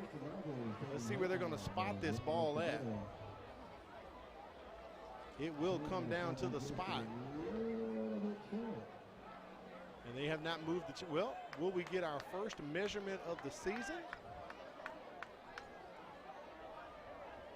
About 6 inches for Theodore. Alan Duhan. I think they're going to bring the sticks out, Corey. So this is our first measurement of the season here. Yeah, I mean, you're in goal-to-goal situation. You definitely want to go ahead and bring up the sticks because it's close enough to measure. If the 1st down is not gained, it'll bring 4th down and 1 yard to go right from the 3-yard line. We saw them go for it earlier, and it is going to be a 4th and inches for the Bobcats. And we did see them go for it on 4th down earlier, so this will be their 2nd 4th down conversion if they decide to go for it here inside this red zone area. But when you have all senior offensive linemen to start the contest, you definitely probably want to run behind that big beef, and that's what we're going to see. I just want to see if we're going to go with Rogers lined up in the Bobcat formation or we're going to go under center with your quarterback Pogue trying to sneak it for 1 yard. But you cannot jump off sides to kill any momentum here at 4th down and 1 yard to go on the 3-yard line. We've seen Rogers score with it from 2 yards out and convert a 2-point try as well. 4th and inches coming up here for the Bobcats. Let's see the personnel they're bringing on the field. I see Pogue and I see Rogers as well. And they're going under center with Ryan Quinney behind them. And they're just going to push the quarterback forward and a flag on the play. That's what you didn't want to see. You didn't want to see flags if you're Theodore, especially if it's against you. False start. 3 yards out. Yep, false start on the offense. Someone got a little excited, Corey. That was a good play call, too. That will drive head coach Eric Collier bananas and offensive coordinator Justin Ridgway, because you know what the snap count is. You know what the formation is. You just have to do your job in that situation deep in the red zone. So now you back it up to 4th down and 6. It changes your play call if you're the Theodore Bobcats and forces them to attempt a field goal right here. Going to bring on Miguel Frias as he's going to try to boot him a 25-yarder, Corey. Don't want to get this blocked if you're Theodore. Great protection needed up front. See the Bobcat band, and is that offsides? It's a hard Baker? count. Oh. Right back to 4th down that and 1. Can hurt. Yeah, I mean, that's So huge. you're back in the same scenario here for Theodore. Don't know if that was by design to get the hard count, but this is a game of chess, not checkers. Yeah, the chess is definitely going on right now. Because on the previous play where Theodore was false start, they definitely had the right formation, Corey. As we look at the Yeti right there in this camo, well, maybe not a Yeti, but definitely a good outfit to go deer hunting. But on that previous play for Theodore, they had Kirsten Rogers, they had Ryan Quinney back there. They had the big guys to push Pogue across the line. They had the right play call. They did. J.C. Todd, the he is defensive out on the coordinator field. Man. For the Baker defensive squad, wants to talk to the officials to get clarification on exactly what the call was against his defensive team, and that's all you need, to be able to have that explanation so you can explain to your players what they did wrong. And that's important right here before the half, because again, it goes back from 4th down and 6 and a 25-yard field goal attempt to now you're at 4th down and 1 yard to go from the 4-yard line of the Baker Hornets. And we saw the big play that was called when the penalty was called against Theodore. They had to back up 5 yards. Next week, we're going to return back to Clem Richardson Stadium. What? What do you mean? Well, Davidson, they're playing their home games here inside of the Hornets' nest this season. So it's Murphy versus Davidson, another 7A Region 1 battle, Corey. So we'll bring it back right here for some more excitement next Friday night for the MCPSS High School football game of the week. Now, Coach Steve Norman on the field discussing things with Alan Duhan as well. Yeah, I love the Hornet hooligans. Man. Making some noise as the cheerleaders are holding up. Make some noise, Hornet hooligans fans, as you're looking at a 4th down and 1 yard to go. The same formation that we saw the penalty called against Theodore earlier. Now you must know what the snap count is. You can't jump early. You just have to show a lot of discipline here if you're Theodore and get what you want out of it. So you have Palmore. Direct snap to Kirsten Rogers as he runs behind Ryan Quinney, the big tight end. And that's a touchdown as one of the Hornets lose their helmet in the end zone. Corey, he's just running behind extra beef right there. That's easy. You cannot go wrong with that big Bobcat offensive line. Again, senior left tackle David Wells, senior left guard Kerry Jackson, senior center Ronald Stevenson, right guard who's a senior Evan Kramer, and right tackle senior 300-pounder Caden Johnson paves the way for their running back from 4 yards out. Touchdown Bobcats. Now Frias on for the extra point. And he boots it through after that 4-yard run by Kirsten Rogers. Picks up his 2nd touchdown tonight.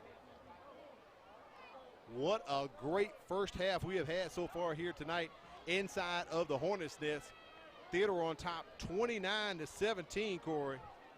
Well, you know, you're talking about going to your workhorse, Rogers, down in the red zone area, and you just took a lot of momentum by scoring right there by the half. It would have gone either way. If Baker would have come away with the stop, you would have saw the Hornet hooligans and Hornet fans make a lot of noise to encourage your team, and it all happened on that weird kickoff bounce to where now Theodore takes a lot of the momentum, are able to go ahead and take that here within the last 2 minutes here in the first half of action.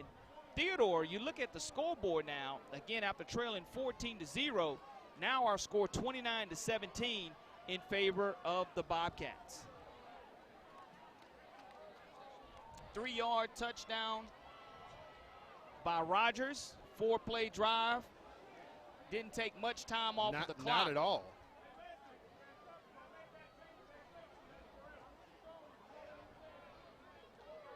But it's huge for Baker not to turn the ball over right here before the half. Don't give Theodore another opportunity to extend this 12-point lead. What you would like to see if you're Baker, again, is just go ahead, resettle yourself at halftime, make the adjustments that helped you get out to that 14-0 lead. Frias lining up to kick this one off from the 40. A lot of work being put in tonight by both teams, Corey. And our buddy Charles in the truck, he's going to have a lot of video to try to get together for a highlight reel at halftime for us. Squib kick. Oh, that's a fumble. Covered Baker by Baker regains it.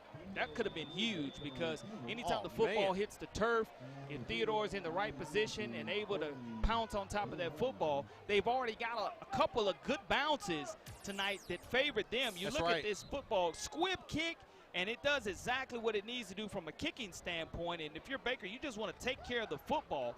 Great hit, knocking the football away, but Baker able to get on top of that pigskin and save that possession. 46.4 seconds remaining. Now at their own 29-yard line are the Hornets. 46 seconds here. And when I say the sail has been taken out of the hooligans, it truly has. As quiet as they can be. Josh Flowers on for another possession. Jet sweep to Jamari Hawkins. He picks up a couple. I think he stayed in bounds. Or did he go out? The clock is stopped. So he must have went out of bounds. Second down and about 5 coming up here for Baker. And the Hornets, again, don't want to turn the football over. Ball security, staying in bounds. If you have a big play, you have the timeouts available to call. I think Baker is actually out of timeouts. The scoreboard says Theodore has 2, but I think Coach Collier has 1 myself. 2nd and 4. It looks like 2nd and 5 to me, but could be home field advantage. Flowers just keeps it, Corey. He can pick up the first down. That'll stop the clock. He's stretching it out, gets up to about the 46 or 47. That'll stop the clock to move the chains. And it looks like I'm looking at Coach Steve Norman. He's looking whether he said he's going to call the timeout to regather the offense with 31 seconds or allow the clock to run to triple zeros here and regather yourself at halftime. I want to say Theodore kicked off the football first to Baker. So I know Baker kicked off to Theodore. Okay, Baker declined. Baker will get the ball in the second half. Remember that 3 and out, and then they tried to punt. 3 and out. So that's going to be huge for Baker. Yeah. So I think they're just going to let it run down because Coach Norman is going to get the ball back. He's out of timeouts anyway. So what an interesting first half full of scoring here. Back and forth contest. We started off early, Corey, with scoring as we just talked about it. Theodore received that kickoff, ran 3 plays, tried to punt. Demetrius Pogue put his knee down, and he was down, and Baker capitalized and got that early score from Josh Flowers on the touchdown. But it has been back and forth in these first 2 quarters. Didn't expect it to be any other way here at Baker High School because you're 2 heavyweights slugging at one another. Great halftime score. Theodore leads 29-17. Speaking of halftime, got bands headed your way. You're watching the MCPSS High School Football Game of the Week, brought to you by Bishop State. The more parents are involved in school, the more likely it is a child will succeed. Children with involved parents and attend school regularly make better grades and have better social skills. Every involved parent makes a difference. Get involved. Ask about your child's day. Explain how your education matters. Parent involvement, it matters. You can find more information on parent involvement at mcpss.com. It's the 2021 MCPSS Virtual Signature Academy Showcase, October 19th from 4:30 to 6:30 p.m. Register at signatureacademyshowcase.vfairs.com. Representatives from all 12 high schools will be on hand to talk about our academies. This event is open to all 7th and 8th graders and their parents. So register today and have your questions answered regarding your child's transition into high school and into a life-changing career path. It's the 2021 MCPSS Virtual Signature Academy Showcase, October 19th from 4:30 to 6:30 p.m. At any given time, trauma can happen. And how we deal with it and how we make peace with it. Starts with me. With Project Thrive, I'm taking a pledge. I pledge to believe and support others experiencing trauma. Will you join Project Thrive and its team of partners who are working together to address issues of trauma? Take the pledge, take a stand, and let's make Mobile a trauma-informed community.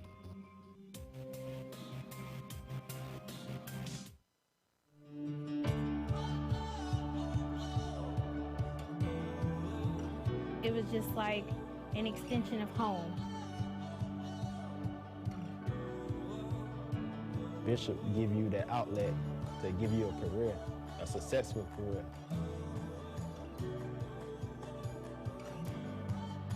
We're doing some great things at Bishop State. Keep an eye on us.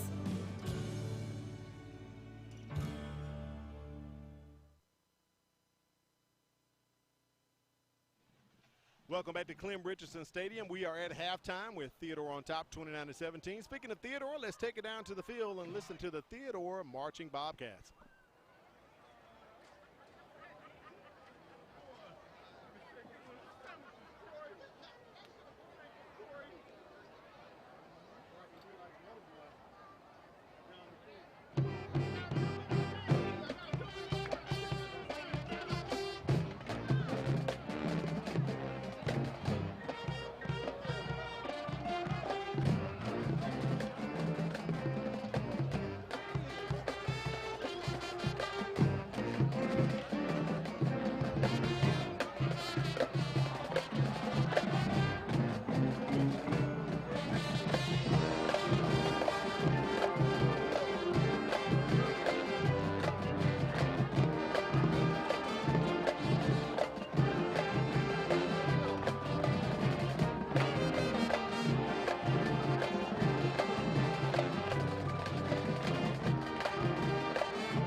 Marching Bobcats. We're going to take a break and come back and give you the sounds of the Baker Hornet Marching Band. You're watching the MCPSS High School Football Game of the Week.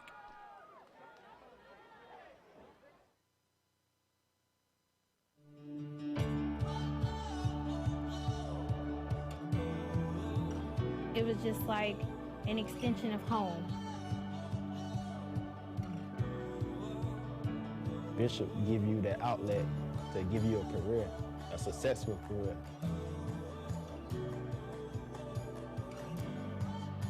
We're doing some great things at Bishop State. Keep an eye on us.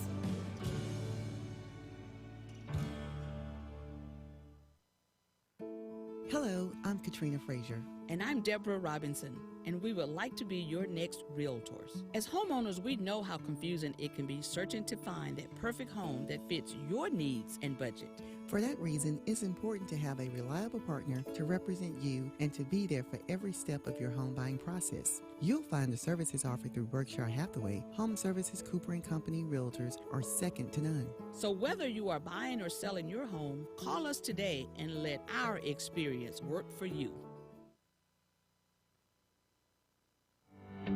If you look at the numbers, Mobile County Public Schools is making great strides. With more than 53,000 students, 7,000 employees, and 90 schools, we are consistently increasing our four-year graduation rate and our first-class pre-K program. We continue to strive for national recognition and continue to prepare our students for the global workforce. And we do all of this with one goal in mind, to equip and empower college and career-ready graduates. Mobile County Public Schools. We're learning today, leading tomorrow.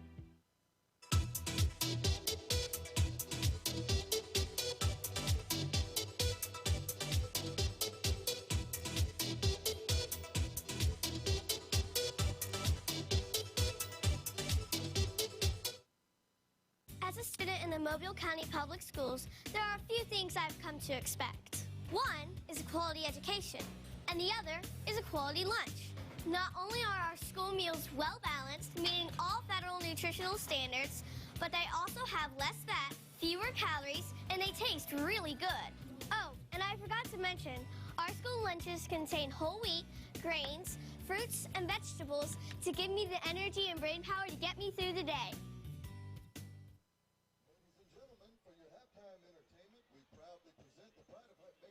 All right, we're taking it back down to the field. Time to listen to the Baker Marching Hornets.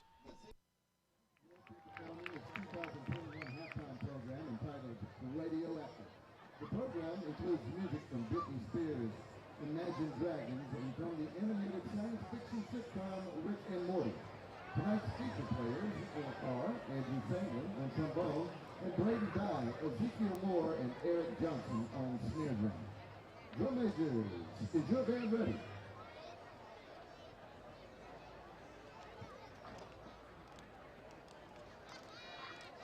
Ladies and gentlemen, the Private Baker High School Marching Band.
Tonight's halftime show is brought to you by Tiger Seafood Restaurant.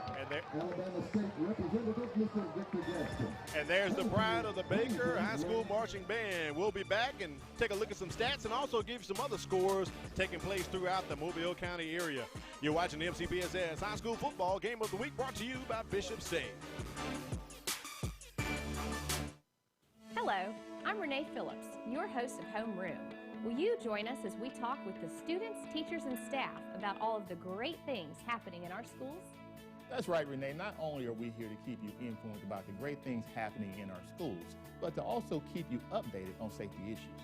Our show, Safe Schools, looks at ways to keep your child and our students safe. Not only are we looking at ways to keep your child and our students safe, but to keep you informed on how to connect with us. Manténgase informado aquí en Conexión a Padres. And we also score big from pre-K to high school with MCPSS Athletics.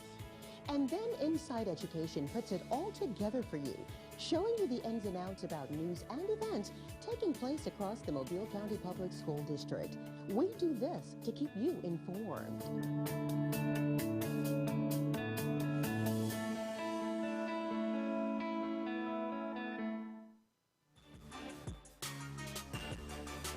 We welcome you back to Clem Richardson Stadium.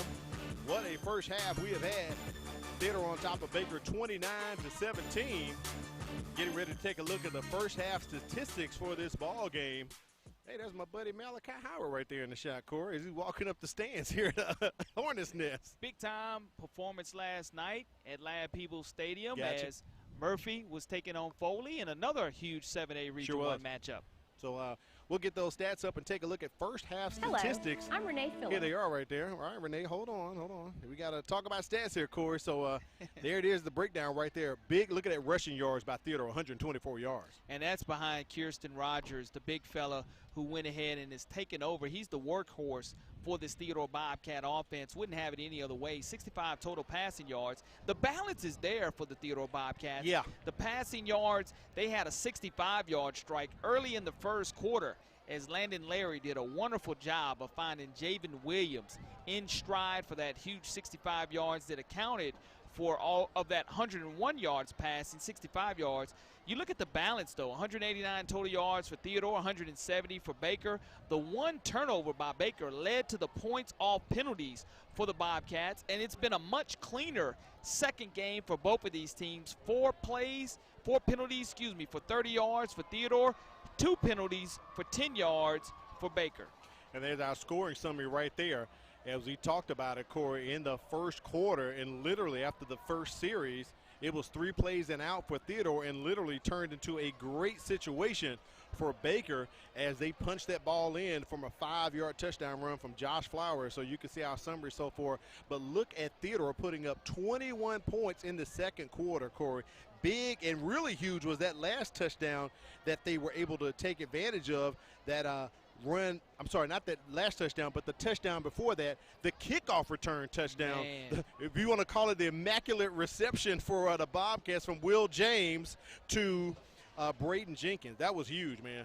Yeah, that was huge. And right before here, before we go to these 4A standings, want to go ahead and give everybody some other scores of interest here in the Mobile-Baldwin County area. Okay. Alma Bryant leading MGM in another 7A Region 1 matchup, 28-0 in the third quarter. Gulf Shores leads Brookwood 28-0. Williamson leads Faith Academy 7-6 in the third quarter. Dabney over Davidson 35-7. Blunt leads Greenville 12-6 in the third quarter. Also, other action, Robertsdale's Blanken, Alberta 31-0. Hewitt Trustfield leads Saraland 14-0 at the half. A couple of more scores. UMS Wright up 24-0 over Mobile Christian in the third quarter. Centennial up 20-7 over Satsuma in the first quarter of action. In the third quarter, the number one ranked team in 6A Spanish Fort leads the defending state champion St. Paul's 35-7. And also a couple more scores locally. Chickasaw leads St. Luke's 12-0. Viger up 19-0 over Hillcrest. And Fairhope up 25-0 over Andalusia. All right, scores. We'll check back in with those later on. Take a look at the Alabama Sports Writers Association state polls. Well, I'm sorry, right now, these are the region standings. These aren't the polls right here. So for a Region 1 standing, you have Jackson right there overall in the region 2-0. Viger 1-0. We know they picked up a win over Blunt last week for the Battle of Pritchard. We can take it over to 5A Region 1 if we can get that one up right quick. And there it is right there. You just talked about a few of those teams, Corey. 5A took a hit last week. As you can see, a lot of 0-1 teams right there in 5A Region 1. LaFleur open this week before they regroup and play UMS Wright. And you talk about St. Paul's trying to go ahead and find a way to beat a tough Spanish Fort team, and UMS Wright bouncing back so far and doing good against Mobile Christian. And you talk about St. Paul's down. They're trying to avoid an 0-2 start. Take it up to 6A Region 1. Baldwin County right there on top right there, 1-0, and Gulf Shores 1-0. Also, we know Blunt took the loss last week. That's overall. They lost to Viger, and that ball game at the Lip last week, Pike Road and McGill-Tulane, that was almost like a basketball score. I think Iverson Hooks may have just scored again, Corey. Yeah. He was running all up and down the field over the Yellow Jackets last week. Sports Illustrated National Player of the week. You called him the Freak of the Week, did John Garcia Jr. It was basketball on grass at the Lip. You could have put a basketball court 94 feet, and Philip Murphy, the boys basketball coach at McGill, would have been happy with that type of score. Unfortunately, the Yellow Jackets weren't able to come away with a big win. All right, take it up to 7A Region 1, and Foley got a win last night. You talked about it. You were doing the PA work. They won over Murphy last week, and we know Baker, Bryant, Theodore all won last week. But right now, that's the huge right here, the ball game we have tonight. Bryant, and Theodore. So we're going to start on the top since we're at 7A and take it to the Alabama Sports Writers Association poll. The first 7 teams all won and remained the same from last week. Austin falls out of the top 10 with a loss, making the way for James Clemens to move up 1 spot to 8. And Oak Mountain enters at number 10. Just outside of the top 10, Baker actually picked up 1 vote this week. We don't have it down there, but Baker picked up 1 vote. Let's take it down to 6A and see what type of action they have going on in there. The Spanish Fort Toros are the new number 1 team in 6A after Pinson Valley dropped their season opener and fell 2 spots to number 3. The last time the Toros were number 1 was week 6 of the 2016 poll, and McGill drops out of the top 10 but still picks up 16 votes in the poll. Now, this poll does not look correct, Corey. That has records from last year, so that is not correct. Spanish Fort is the number. Yeah, that's the preseason poll, so that's not current poll right there. So I don't know if we're going to be able to get the 5A and 4A poll up, so we won't worry about that. We'll try to take a quick break, about 2 minutes left here in halftime. Take a quick break and come back and bring you more action. How about the second half kickoff for the MCPSS High School Football Game of the Week?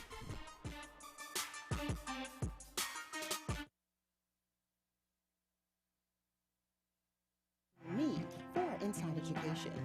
Come with us as we take a look at what's happening around Mobile County Public Schools, as well as what's happening in your child's classroom. That's Inside Education, right here on the MCPSS TV network.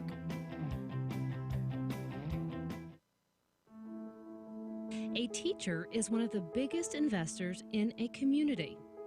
They impact the lives of those we value the most. Teachers share knowledge which helps shape and mold our future leaders. Teachers show direction and help build a sense of purpose. Are you ready to make a change?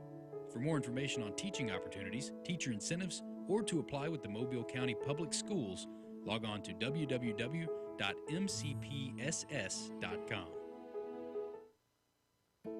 Hello, I'm Katrina Frazier. And I'm Deborah Robinson, and we would like to be your next realtors. As homeowners, we know how confusing it can be searching to find that perfect home that fits your needs and budget. For that reason, it's important to have a reliable partner to represent you and to be there for every step of your home buying process. You'll find the services offered through Berkshire Hathaway, Home Services Cooper & Company Realtors are second to none. So whether you are buying or selling your home, call us today and let our experience work for you.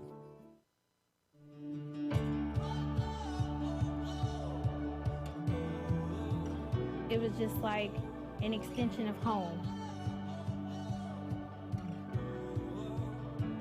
Bishop give you that outlet to give you a career, a successful career.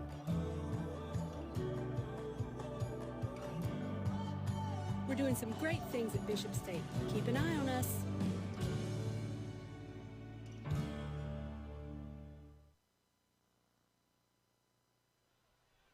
We welcome.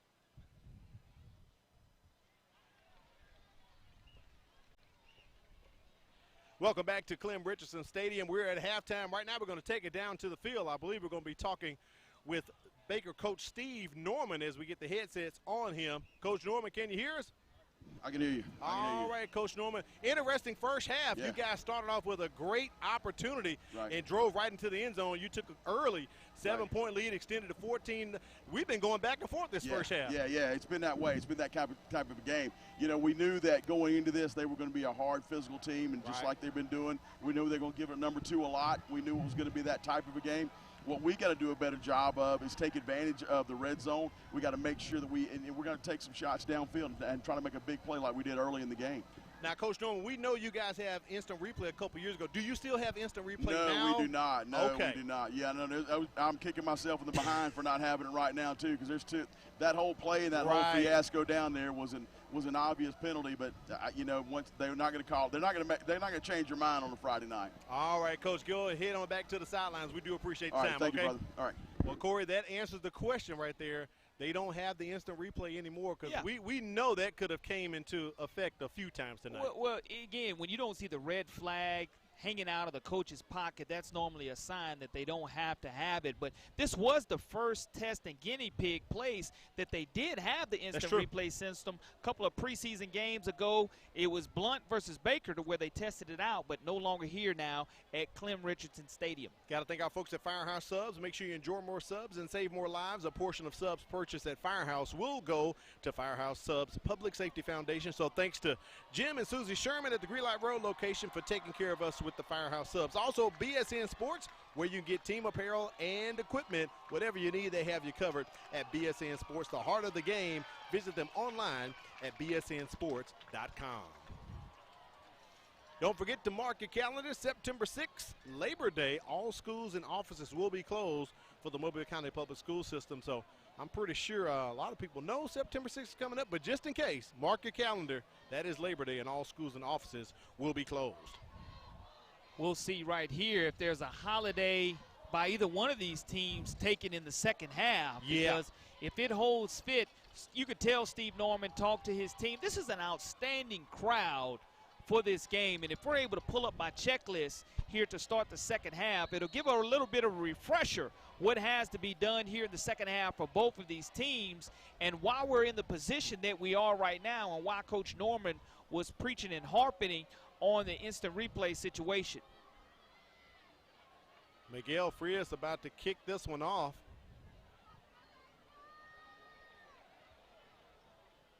And Jamar Hawkins going to let it go into the end zone. All right, Corey, here's your Baker checklist here. You look at Baker wanting to learn how to control the clock. They had those long drives a week ago, have had quick strikes tonight. They needed to score in the red zone. You heard Coach talk about it, got 3 points instead of the needed 6. That's right. Special teams possessions. We saw them create a short field when Theodore early in the game had the bad snap and downed it at the 5-yard line. They were able to score on that short field because of special teams.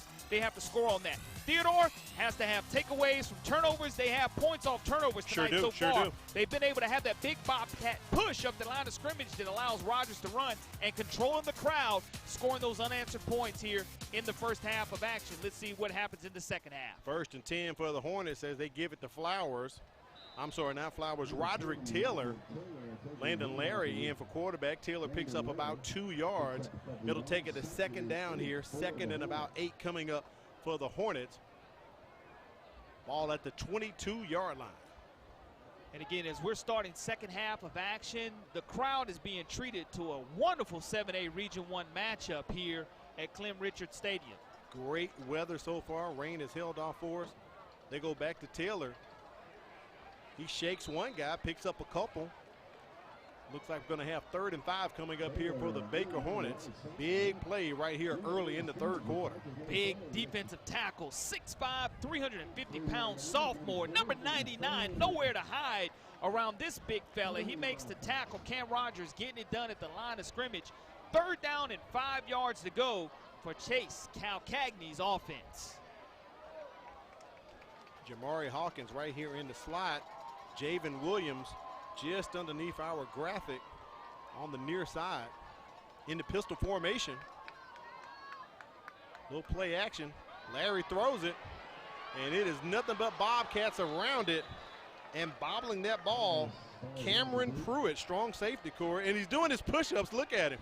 Yeah, you know when you drop that football, you put both hands on it. Yeah. Strong safety, 6'3", 190-pound sophomore was not able to come away with that interception. And Coach Norman talked about Baker being able to take their shots down the field vertically, and that's what you want to do. It's not a turnover, but it does bring up a 4th down and 5 yards to go from their own 25-yard lines for Baker. Not really the start that they wanted to start off coming out of the locker room, because they wanted to drag that field and control the clock. Now you look at flipping the field, you hope this football bounces end over end. Is there going to be a timeout called by Baker? I believe so. Play clock was almost about to expire, and Coach Norman has to burn a timeout.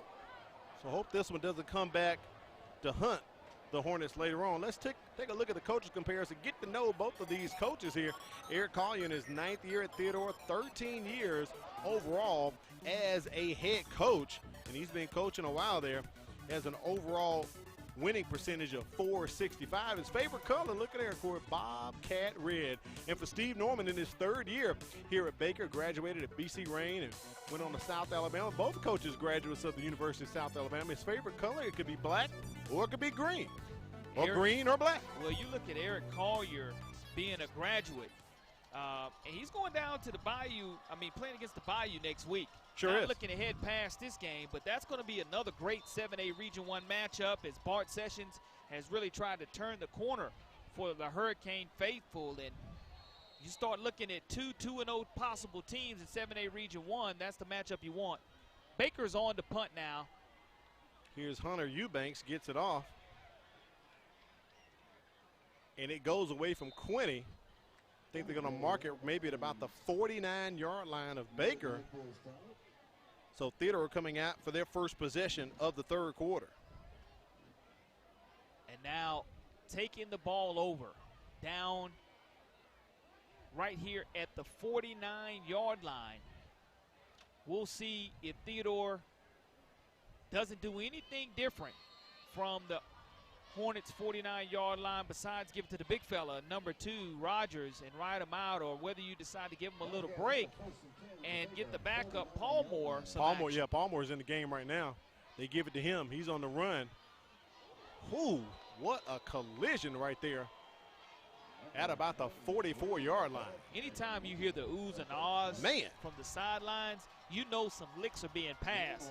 And Palmore, 5'10", 180 pounds, turned himself into a human bowling ball as he just ran full steam ahead and moved the sticks forward, or moved the chain forward, the down marker, to where it's going to bring up an honest 2nd down and 5 yards to go. Big collision with him and Donald Caver, number 91 there. Palmore still in the ball game. We don't see Kirsten Rogers. Something to keep an eye on, Al. Here in the second half. Palmore dives ahead for about 2 or 3. It's going to set up 3rd and maybe about 3 coming up here for the Theodore Bobcats. Now Kirsten Rogers coming onto the field, still limping a bit gingerly there, Corey, with his ankle. We know he went out in the first possession of the ball game, or maybe second possession, but he's back now. He's definitely short yardage. The kid can definitely run the rock. 3rd down. Short yardage situation. Play action, and they throw it out to Ryan Quinney.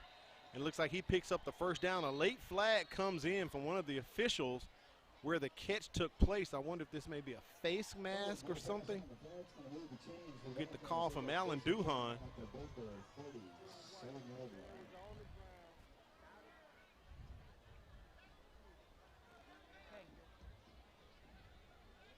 Duhan talking to Wayne Simon on the far sidelines, and you like when the officials confer with one another. Take a look at the crew tonight, led by Alan Duhan.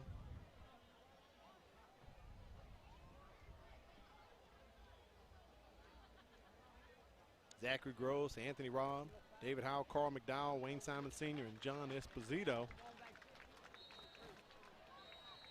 So here's the call. I believe it's going against Theodore. Coach Collier not happy at all. Baker fans clapping. And Theodore, he's calling timeout. Sure is. So Baker has used the early timeout, and Theodore had used an early timeout as well at the 9:18 mark. And coaches normally, when they burn that timeout, want confirmation. So it was a personal foul against Theodore. We'll come back and sort it all out and play on the other side of this break. You're watching the MCPSS High School Football Game of the Week.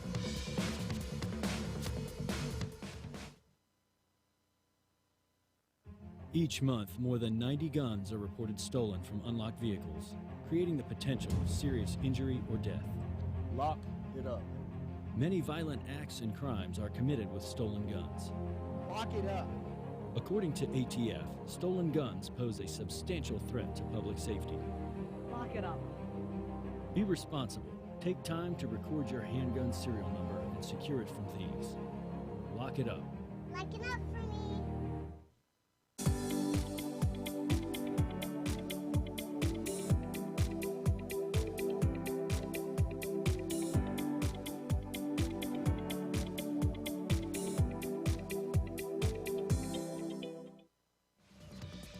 Welcome back to the MCPSS High School Football Game of the Week. Al Weed and Corley Bounty here at Clem Richardson Stadium, also known as the Hornets Nest on the campus of Baker's High School. So, Corey, it sounds like we had a personal foul issue and then an unsportsmanlike conduct possibly issued against the coaching staff for Baker.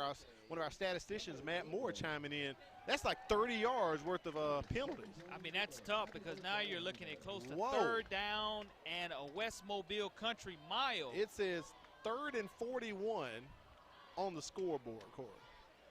I mean, and the ball is at the – no, I'm sorry. The ball is at the 34-yard line. So I believe it's possibly – I don't know if it's post-possession to where – it could be post-possession. I believe you're right, Corey, because there's the down and distance right there. Correct. He did get the first down. That's he did what they get the marked first down. Off first. There we are. That's what the officials are talking about right now. And you just love the confirmation from the officials talking to one another about the correct down and distance yardage. So it's 1st and 10 on Theodore's 33, where they were clearly in Baker territory.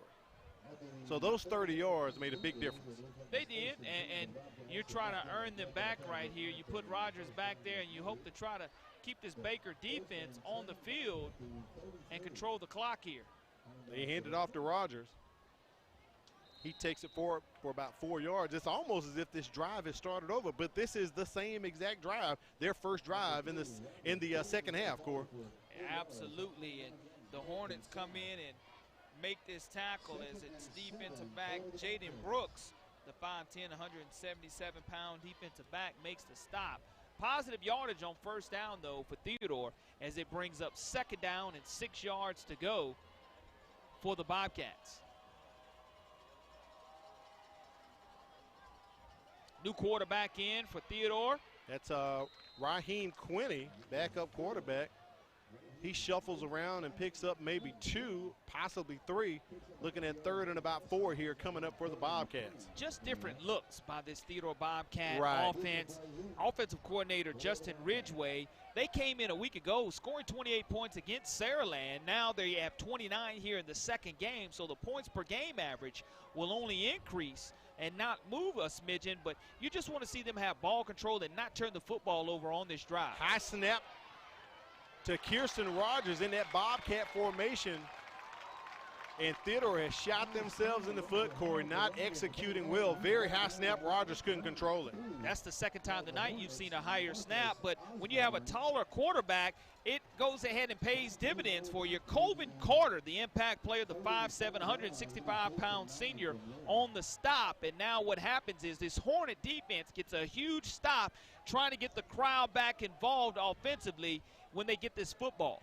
Jamari Hawkins setting up on his 25-yard line, and Miguel Frias will punt. After this play, we're going to put up our Brain Buster Tees, Corey, Game of the Week Brain Buster Tees. Baker still running personnel back and forth on the field, and a flag comes out.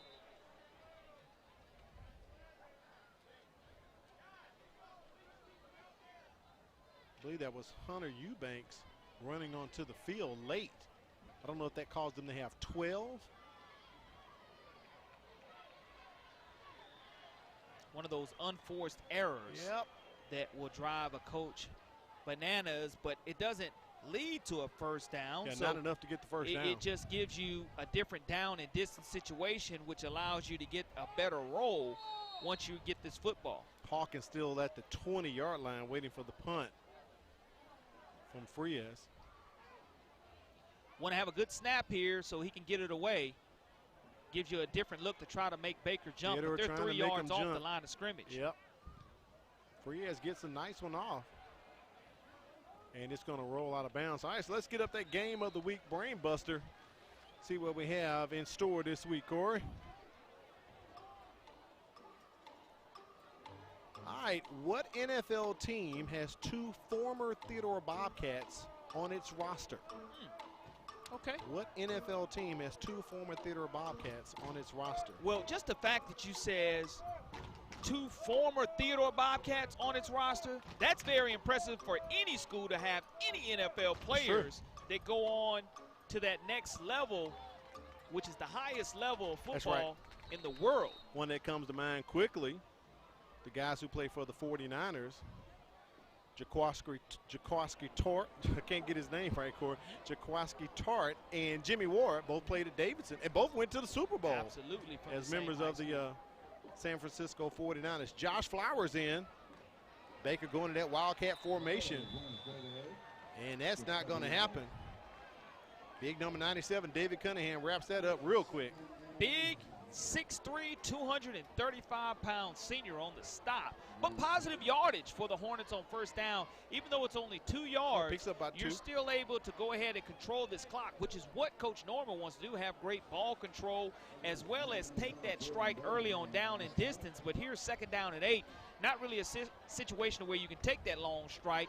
3 wide receivers to the left, 2 to the right. Empty set for Flowers. Quarterback keeper last time he had it. They give the jet sweep to Jamari Hawkins. We've seen that play a few times tonight. He's trying to make some things happen. He is close. He is close to the line to gain. I believe is the 34. Hawkins, and the chains are going to move. Sees the ball in, make sure he's dipping and dodging, getting positive yards. A big offensive lineman down for the Baker Hornets.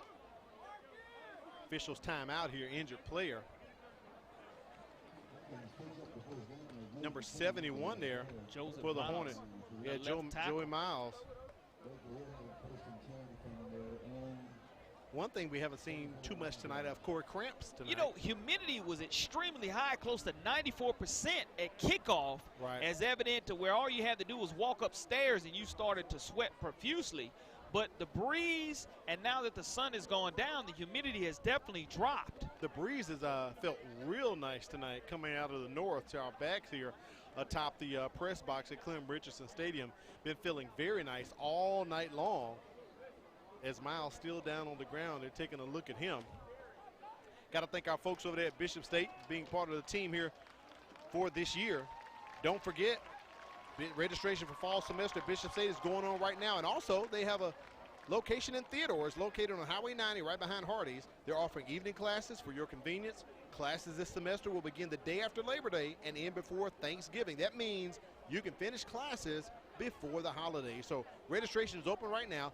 Visit bishop.edu and follow the steps under the new students tab. Bishop State, it's a great place to start. It was a great place to start collegiate volleyball yesterday. Sure was, Corey. As you witnessed history yourself. I sure was. I was doing PA last night at Bishop State Community College, and they won their first ever volleyball match last night, defeating Gadsden State. And Corey, it was a shutout, 3-0. So big ups to head coach Nicole Keyshock and also athletic director Trenton Eager for having the vision to get the volleyball program started. So they escort Miles off the field. 1st and 10 coming up here. Josh Flowers on the move. He's going to keep it. Needs 1 or 2 blocks. He just takes it right up the middle. Picks up about 5 hard-earned yards, Corey. Hard stop by this Theodore defense, and that's Damon Jones, the inside linebacker, 5'11", 195-pound junior. But one of the things you want to see your quarterback Flowers do is keep that football a little bit closer to his body. He's out waving it away from his body. You have a defensive lineman or defensive back easily swiping that. That ball's going to bounce right out of your hand. So great job of getting positive yardage, but the young fella's got to learn to tuck that football high and tight to his body when he gets past the line of scrimmage. Baker continuing with this formation. Trip receivers to the top and 2 to the near side. Empty set for Flowers. He's trying to get it out. Just going to take it. Like you said, Corey, you need to keep that ball close and tucked in. And he does dump it down. Lead to Jamari Hawkins. Hawkins on the run. And Corey, he's going to take it to the house. 62 Look yards. at that drive.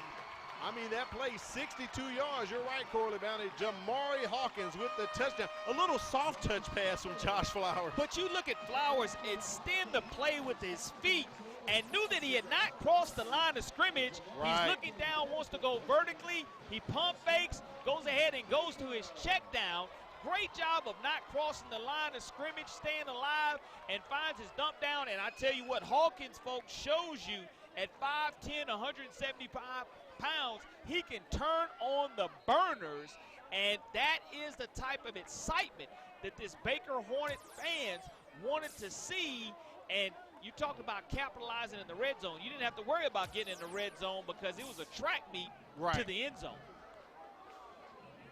Hunter Kilgo on for the PAT. And there it is. We are at 29-24. Boy, we've got a good one. Don't move. We're coming back with more action. You're watching the MCPSS High School Football Game of the Week, brought to you by Bishop State.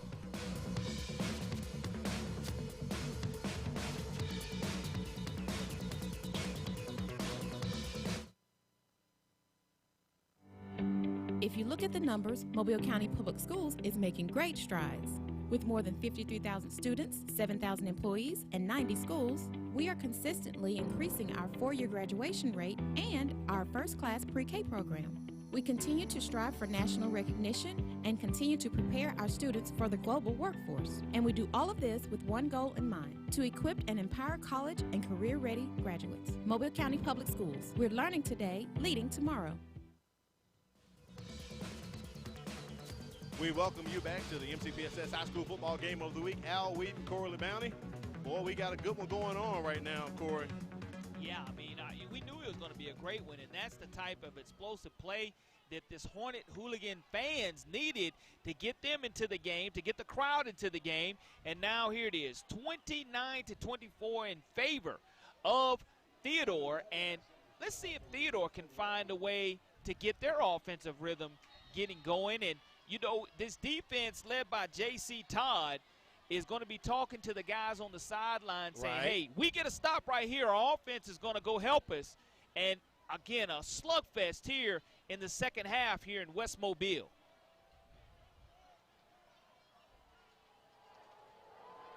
Adam Gata on for the kickoff. We'll try to get that scoring drive summary up in a matter of moments. Will James, we know he's exciting, takes it up to about the 30-yard line.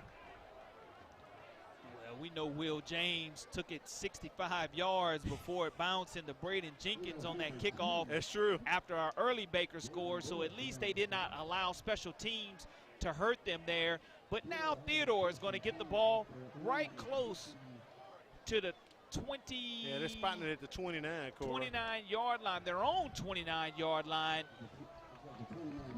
And I would like to see if Ryan Quinney or Raheem Quinney can get back involved from Pogue rolling outside of the pocket as they're going to empty set. Trip receivers to the near side as Pogue unleashes that one to Raheem Quinney. He gets past the 45-yard line. Big pickup right there on first down for the Bobcats. That's what you can do when you spread the field and go empty. You mentioned at the beginning of the telecast that Demetrius Pogue has the ability to do the RPOs. That's right. And you have to respect his feet and put a spy on him. But when that tight end or wide receiver gets past the line of scrimmage, if it's a quick release, there's a lot of green grass there. You just have to make sure you put the pass on the money.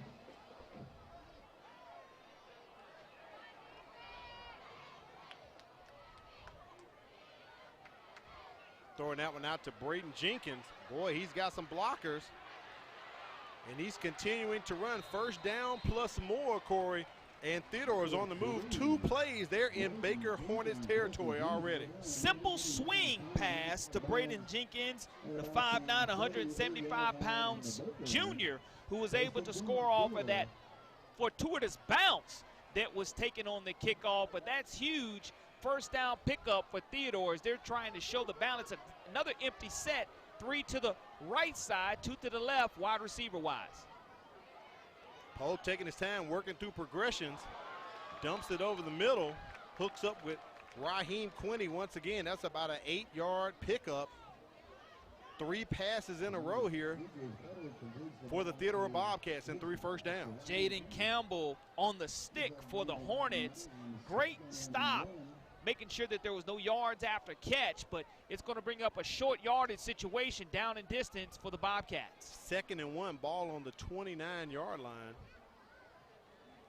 Great shot right there down the line of scrimmage from our camera crew. Cam Johnson has the height advantage, but they're going the opposite way, and it almost turns into the Raheem Quinney show with 3 in a row, just past his outstretched fingertips. And they were picking on the cornerback for the Baker Hornets. Just a speed shot right there, and he would like to have that one back, put a little bit more air under it, but you've been throwing the 5 to 7 yard intermediate passes, and here it is now on 3rd down and short. You have the ability to bring in Kirsten Rogers, who is nursing an ankle injury for the Bobcats and playing through that. That way, he's limiting his touches early on down and distance, but he's going to be in the backfield as a wing back. And he's going to do some blocking from Demetrius Pogue, who sneaks his way just past the 25-yard line. That's another 1st down. This is a great drive here for the Bobcats, Cora. And it moves the sticks, more importantly, with 3:09 remaining here in the 3rd quarter of action. We've had explosive plays by both teams, but a very critical drive for Baker to stop Theodore here in the 3rd quarter, because you're within striking distance. That's right. If you get that stop and score, you have a 1-score game, but you let Theodore continue to pile on, and it's going to be harder for you. Pogue tosses it out to Braden Jenkins. He gets the ball under control. Scoots forward for a couple, maybe picks up 2 or 3 as we're under 3 minutes here in the 3rd quarter. Don't forget, between the 3rd and 4th quarter, we will reveal the answer to our Game of the Week Brain Buster. So stick around, it'll be coming up. Donald Caver, the defensive end, 220-pound senior with the stop for the Bobcats. 2nd down and 8 yards to go from the Hornets' 22-yard line. And if you're able to chew this clock up for Theodore, you know, whether it's fresh bodies, whether it's Rogers, or whether you look at the quarterback with the quarterback keeper, Pogue, either way it goes, they want to control the line of scrimmage. Little play action, nice play drawn up right there as that pass is complete to Tavares Sullivan. No flags on the play, and Theodore is in the red zone ready to score. Look at this. Look at the play action. Oh, that's nice, Corey. And what a catch. Great snag by the young man. 6'1", 175-pound senior goes low to make that catch. 1st down and goal to go from the Hornets' 5-yard line for the Bobcats. Nice grab by Sullivan right there. As he held on to the pigskin, you can see the arm of Pogue and the accuracy he had. Play clock under 10. Theodore trying to hurry up. Looks busted, but it's not busted for Demetrius Pogue because he busted into the end zone 5 yards, just like his jersey number 5, and that's a touchdown for the quarterback. Get a hat on a hat. He's able to read the defense, whether it's a busted play or not. He was looking to pitch it. It wasn't there. He just gets behind that big offensive line, gets his 5-yard touchdown, and adds 6 more for the Theodore Bobcats. But great job by the quarterback, seeing the recognition of the busted play, hat on a hat by the offensive line, 6 more for the Theodore Bobcats. Frias on for the extra point, and just like he has done all night, he boots it through. Theodore on top, 36-24. Boy, this is a good one. Don't move. More action coming up on the other side. At any given time, trauma can happen. And how we deal with it. And how we make peace with it. Starts with me. With Project Thrive, I'm taking a pledge. I pledge to believe and support others experiencing trauma. Will you join Project Thrive and its team of partners who are working together to address issues of trauma? Take the pledge, take a stand, and let's make Mobile a trauma-informed community.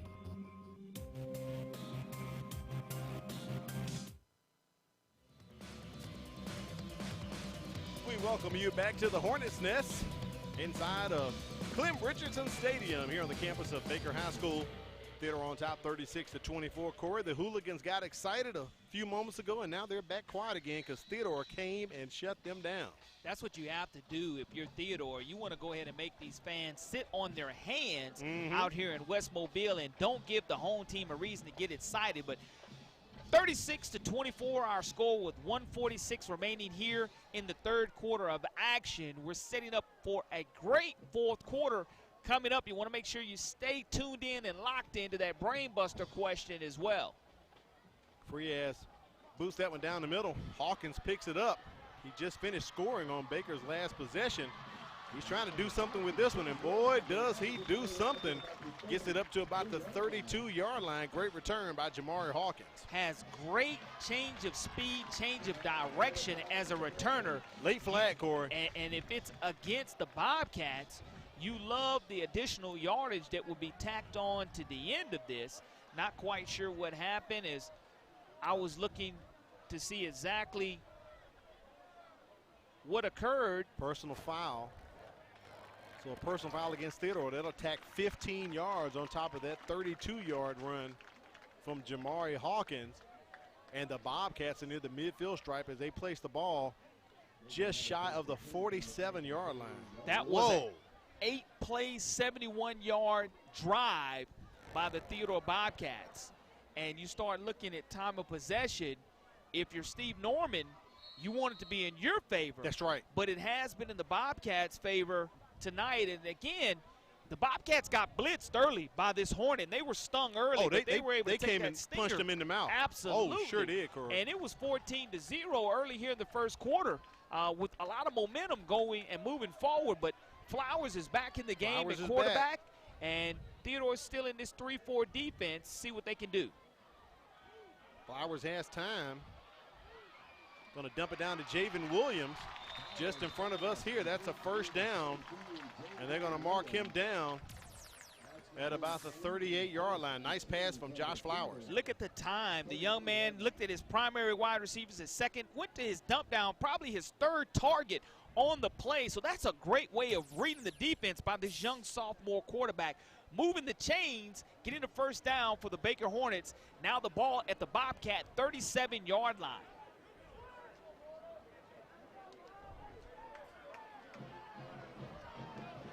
.11 remaining here, and the clock counting in the third quarter.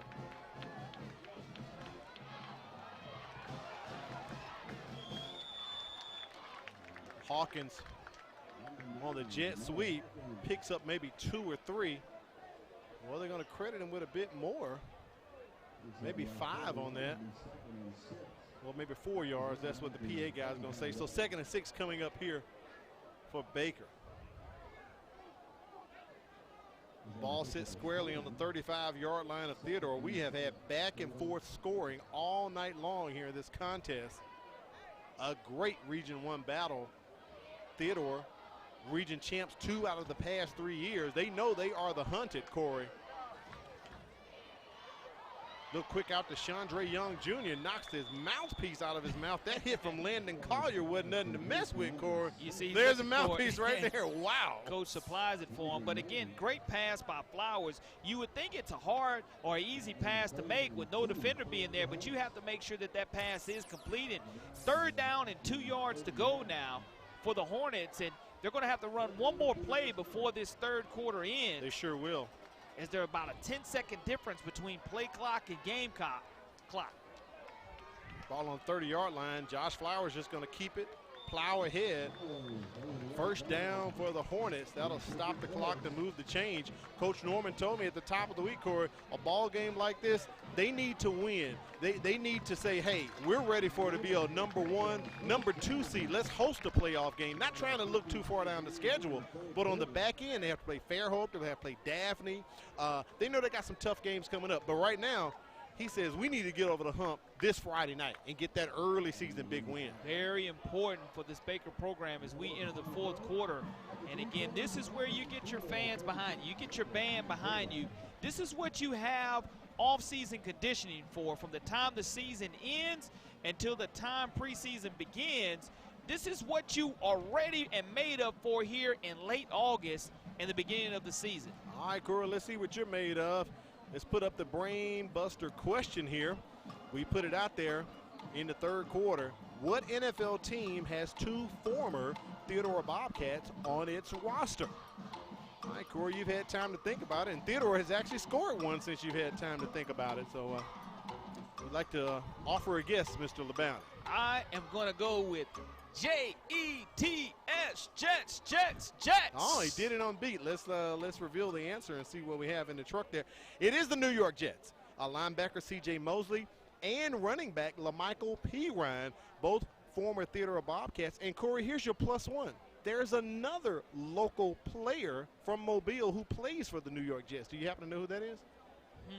Not off the top of my He head. prepped at St. Paul's, played football at the University of Memphis. He's a linebacker. They got him playing a defensive end, Bryce Huff, another local guy for the New York Jets. So there's your +1 tonight. It's always important when you start talking about per capita of who all's involved, but Title Towel, my main man, gave me a little heads up about the JETS Jets.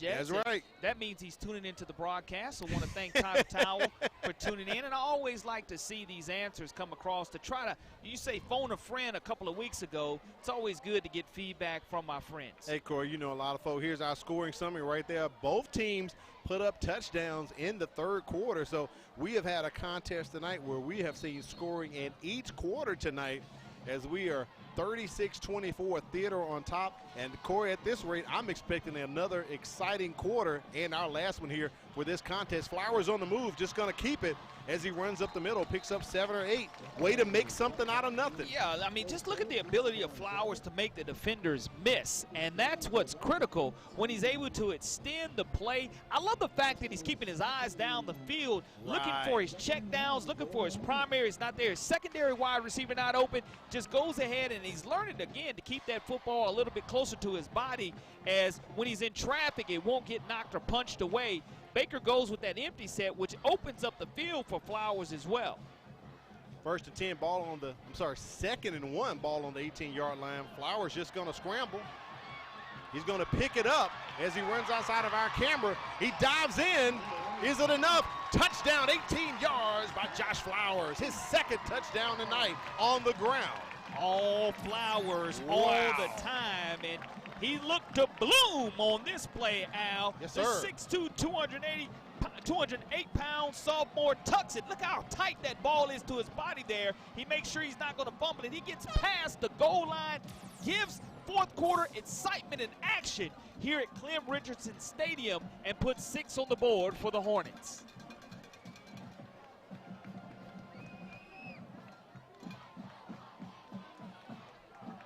Kilgore on for the extra point, and he knocks it right through.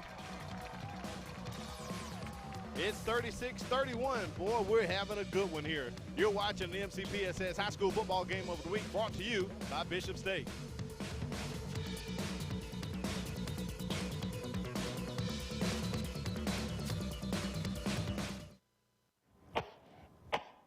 What's the matter, baby? You're not feeling good? School-aged children are at a higher risk of getting and spreading germs and viruses. To help protect the spread, students are encouraged to stay home when sick.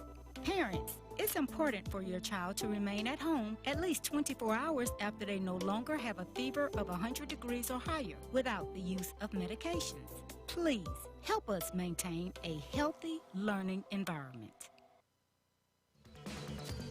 There's a shot right there, Corey. 18-yard run from Josh Flowers. His 2nd touchdown on the ground tonight. He's also thrown one. That 62-yard, I guess you call it a little floater pass to Jamari Duncan Hawkins. So that's 3 touchdowns for the young man. You know, but what you do, Al, is you go ahead and you answer Theodore's score. You're within 5 points right now. It's a 1-score game for the Baker Hornets here. You get your Hornet hooligan student body excited. You get your fans back excited. You get the band to play the school song, the fight song. So that's interesting enough. Now what you have to do is to see what quarterback Demetrius Pogue can come away with offensively. And if you don't want to kick to Will James in this situation, there it is. And if you get it to him, he's dangerous. Oh, he's got the sideline, Corey. As they bring him down about the 39-yard line. Got to thank Firehouse Subs for what they're doing for us. Big ups to Jim and Susie Sherman. Thank them for each and every week for feeding the crew here. Stop by and see them at the Greenlight Road location of Firehouse Subs. Firehouse Subs, make sure you enjoy more subs to save more lives. Also, BSN Sports, glad to have them on the team. If your team needs apparel or equipment, visit BSN Sports online at bsnsports.com. BSN Sports, the heart of the game. 1st and 10 coming up here for Theodore. Empty set for Demetrius Pogue. Ball at the 40-yard line. Theodore on top 5 points. Just going to run right up the middle and keep that one. Quarterback keeper. Nice run by Pogue. An update from Ladd Peoples Stadium. Viger up 25-14 with 2:59 left in the game over Hillcrest Evergreen. 7-yard pickup by Pogue. Viger looking to go 2-0 to start the season there, Corey. 2nd and 3 here. Another empty set. Trips at the top. He's just going to call his own number. Oh, Corey, look at him going up the middle to the 45-yard line of Baker. That's a first down. Tay Houghton, the 5'10", 250-pound junior with the stop, but not before moving the chains. And it's, again, the big offensive line getting the push up front. And that's exactly what you want here. Early in the fourth quarter is to control the trenches, control the line of scrimmage, and try to wear down this Hornet defense. But, again, in a one-score game, you just want to make sure that you're taking care of the football. Now, in the Hornet territory are the Bobcats right at the 47-yard line of the Hornets. Man in motion. They give it to Braden Jenkins.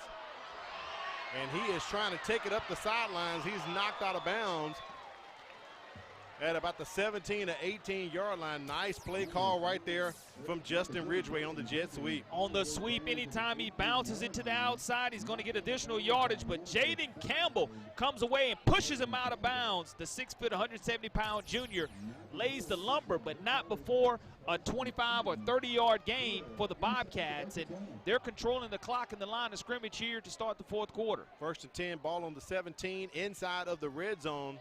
Theodore in this offense has been clicking on all cylinders all night long. Play clock under 10. Pogue has to get this snap off within 3 seconds. And Coach Collier wants the timeout.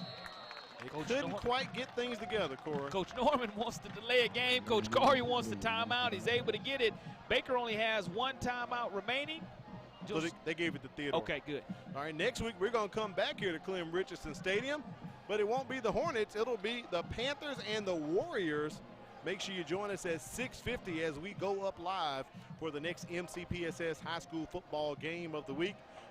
And I know the Panthers are looking to do something, Corey. They have been scoreless, held scoreless for the entire season. Let's take a look at the remaining schedule for Baker High School now inside of region play. Next week they are at Foley, then they'll host Bryant, then at MGM. We're scheduled to have that game on the 17th, Corey, the Battle of West Mobile. And the key component, you got the bye right there in the middle of the schedule for Coach Norman. Well, you mentioned Davidson playing here next week against Murphy. Anthony all over Davidson tonight, 54-14. Also, Hewitt Trustville leading Saraland 41-0. Blunt trailing Greenville 14-12. Spanish Fort leading St. Paul's 35-7. And you're looking at Chickasaw beating St. Luke's 24-0 also. And here's the look at the remaining schedule for Theodore Bobcats. All the region games are highlighted in yellow. So they're going to have Bryant next week, then at Daphne and playing Murphy. And just like Baker, they get that bye right in the middle of the schedule, Corey. So kind of gives them a little breather on the back end. They have Davidson, Fairhope, Foley, and Mary Montgomery for their region game. Bryant leading MGM 28-12 in a final. Faith Academy defeats Williamson 13-7. Big win for the Fighting Jack Frenches out there as they were defeated last week. Little play action, and they go to Raheem Quinney, and boy, bringing the wood is Quincy Horn on the hit, incomplete pass. Great job of going on the slant route. Nice throw, steps into it, has enough time, but a great delivery, great stick, and a stinger by Quincy Horn, tooting his own horn on that particular play. But that's a huge stop on first down by the Baker Hornets now. 2nd down and 10 yards to go from the 17-yard lines of Baker. Play clock goes under 10. Kirsten Rogers just to the right, and they just get that snap off. Little play action once again. They go back to Raheem Quinney. He catches it. No, incomplete, Corey. Couldn't bring it in. Could not haul it in. It's and the he process. is pleading. I had it. Yeah, it's the process of the catch. And now you try to get your fans excited on a long down and distance situation in the almost in the red zone or in the red zone area at the 18-yard line. The Baker Hornets, all the hooligans and line, the crowd are getting excited. Yes, indeed. You have to, because this is the difference maker in a one-score game in the red zone area. Try to hold the Bobcats to a field goal here in the red zone. 3rd and 10, play clock under 5. Pogue needs to get this one off, and Coach Collier's going to have to burn another timeout. Corey, I think that may be his last one that he used. Take a look at that previous play. Just wasn't able to come away with it, and the official right there on top close. of it. It was close, Corey. It was close.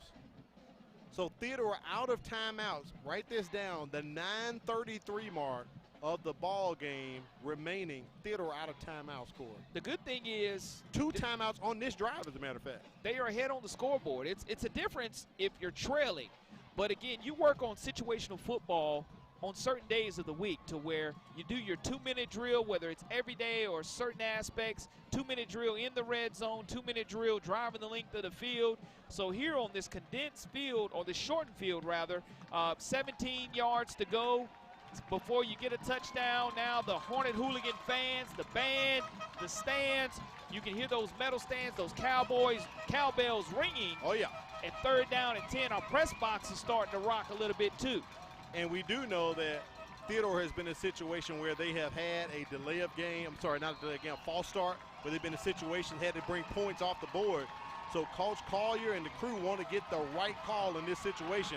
Demetrius Pogue scrambling and just lost it. Incomplete to Braden Jenkins. I believe he had enough to turn around, maybe get a yard or two to get the first down, but couldn't complete it. Jenkins mistimed his jump. That's he what jumps it was, Corey? a little bit early. If you look at it, Pogue just ducks and dodges, and here it is. He jumps a little bit too early, and he needed another inch to come away with that. And this is going to be a tremendously long field goal attempt if they decide to go for it. Some 34 yards.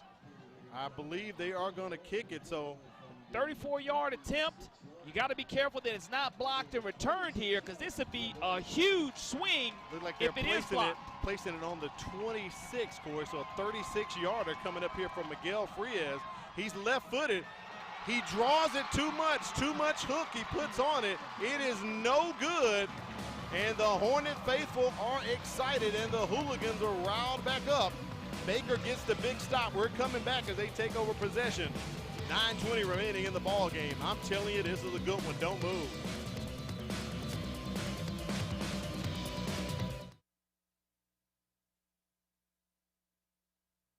We really mean it. Want to major in psychology, engineering, criminal justice, English, history, or something else? Take your general education courses with us, then transfer your credits to the four-year university of your choice. Want to learn a trade and go straight into the workforce? We have the programs and the trainings to help you land a high-wage and high-demand career. Save time and thousands while conveniently taking classes safely online or on campus. Register now. Bishop.edu. Don't forget to mark your calendar. September 6th is Labor Day, so all schools and offices for the Mobile County Public School System will be closed for Labor Day. Corey, Coach Collier told me he was confident with Frias 45 yards and in. He had the distance, just put too much draw on that one. Yeah, I mean, you could ask for a left-footed kicker. You got it on the correct hash that right. You wanted it. Yep. And now the clock's running. Baker has to move forward here. Early down and distance, very important. Only picked up a yard there on 1st down. 2nd and 9 coming up. They're sticking with Josh Flowers. He has the hot hands and the hot legs tonight for the Hornets. 2 touchdowns on the ground, 1 in the air as he looks to the sideline to get the call. Trip receivers to the top. Ball at the 21-yard line of Baker.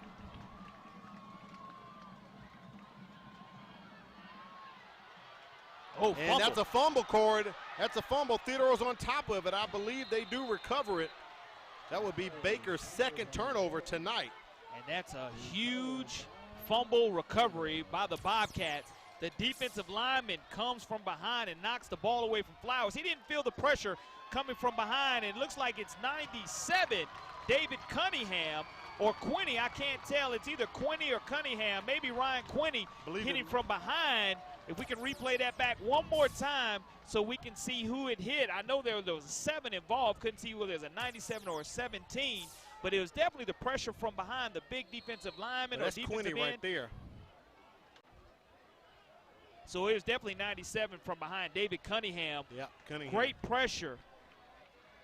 Yep, yes, Cunningham. it was Cunningham. And that's a turnover. That's puts second them turnover. right back in the red zone area, square on the 20-yard line. The fans get right back involved, back to square one here. And also, Corey, that was good coverage by the Bobcat secondary because Flowers couldn't throw the ball to anyone. No one was open.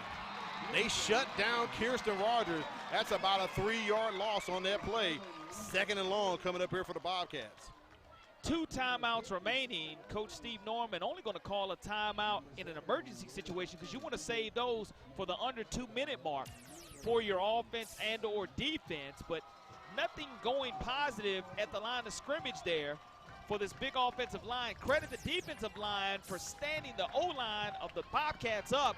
No gain, 2nd and 10 to go. Empty set once again for Demetrius Pogue. Tries to catch Raheem Quinney in the slot, incomplete. 3rd and long coming up here for the Bobcats. The bad thing about that incompletion is it does stop the clock, and it still brings up 3rd down and 10 yards to go. Now, from this spot right here, if Theodore is not able to gain any more offensive yardage, it's a 37-yard attempt. So if you're able to push the pile forward just 3 or 4 yards, it makes a tremendous difference as we had a miss of some 27 yards earlier. Pass out to Quinney, and it hits the defender in the back of the helmet. Incomplete. They're trying to go back to Quinney once again. I think it bounced off the helmet. What was that defender, Corey? Ty Gould, number 15. The young sophomore cornerback holds his own in that situation now. 4th down and 10 yards to go. Back-to-back pass calls by Justin Ridgway stops the clock with 7:42. You don't want to have the field goal block. It's okay if you miss it, but you definitely don't want to have the type of momentum to where there's a scoop and score. So Frias setting up for a 37-yarder here. He's getting his holder to scoot over just a little bit, Corey. He put too much draw on that last one. Frias puts it up, and no good. They say it's wide right. I thought from my angle it kind of got that corner, but maybe it pushed a little right, Corey. It definitely looked like it was pushing right when it left. Again, that's from the left hash for the left-footed kicker. And he just wasn't able to get it through the uprights. But special teams play are always critical. And special teams possessions, Baker was able to hold. And that turnover did not cost them anything besides valuable time on the clock. That's right. So now Baker takes over. 2 timeouts. 7:36 on their own 20-yard line. Looking with Flowers at quarterback with 1 running back behind him to go ahead and get positive yardage. 2 timeouts in the back pocket of Coach Steve Norman. Hawkins goes into motion. He's just clearing out space for Flowers to take it up the middle. They may credit him with 2 or 3 on the carry. Ryan See where they mark it at the 24-yard line, so 4 yards on the carry right there. And if you're Theodore's kicker, you just got to put that behind you. The 2 misses, you definitely have the leg.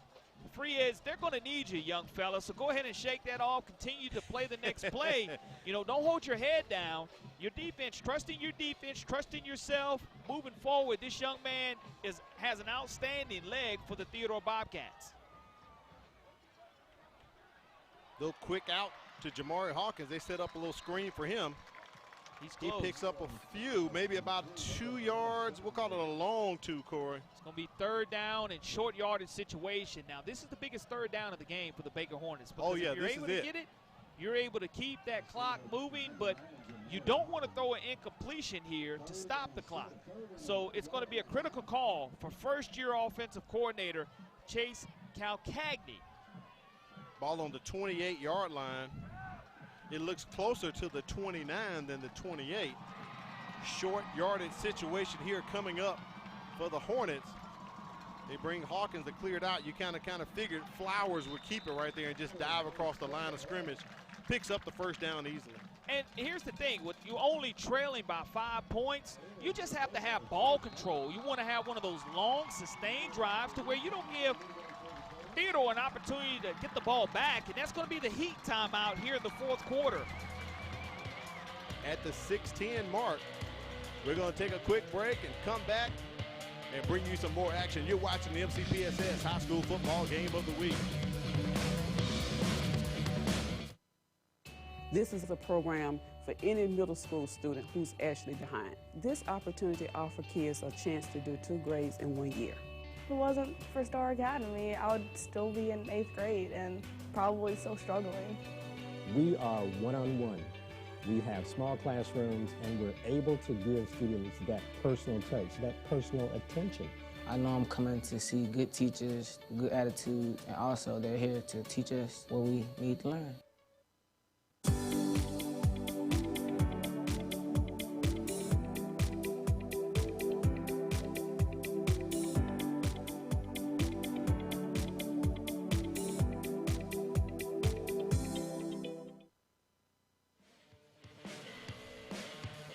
Welcome back to the MCPSS High School Football Game of the Week.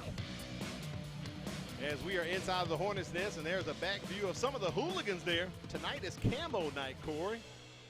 Got some camo in the stands, and a lot of folks here. Great turnout for both teams tonight, Baker and for Theodore, and a great night for football.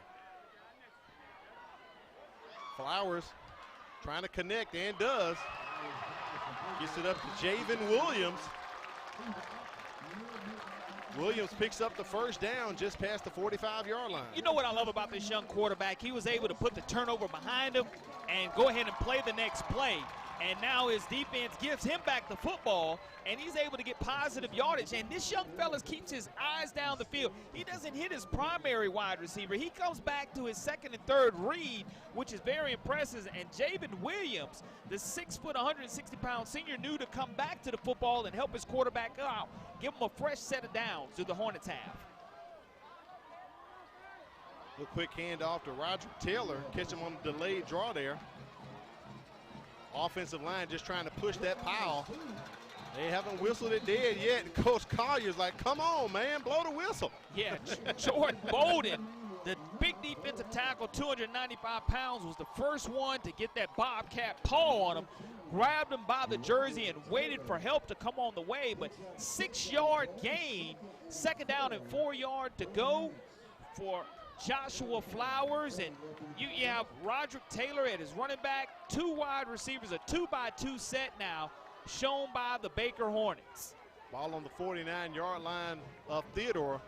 The Baker faithful are feeling it, and Josh Flowers is feeling it, Corey, as he drags a couple of the Bobcats up to the 22-yard line. As the clock ticks down, Baker knows this is probably it for them. If they don't score, that may be the ball game. Look at the yards after contact. Man. That's a design quarterback draw. That's right. All the way, and he's brought down high by the secondary. A good job of Theodore's defense, of Braden Jenkins finding a way to save a touchdown. Flowers keeps it again, falls into the red zone.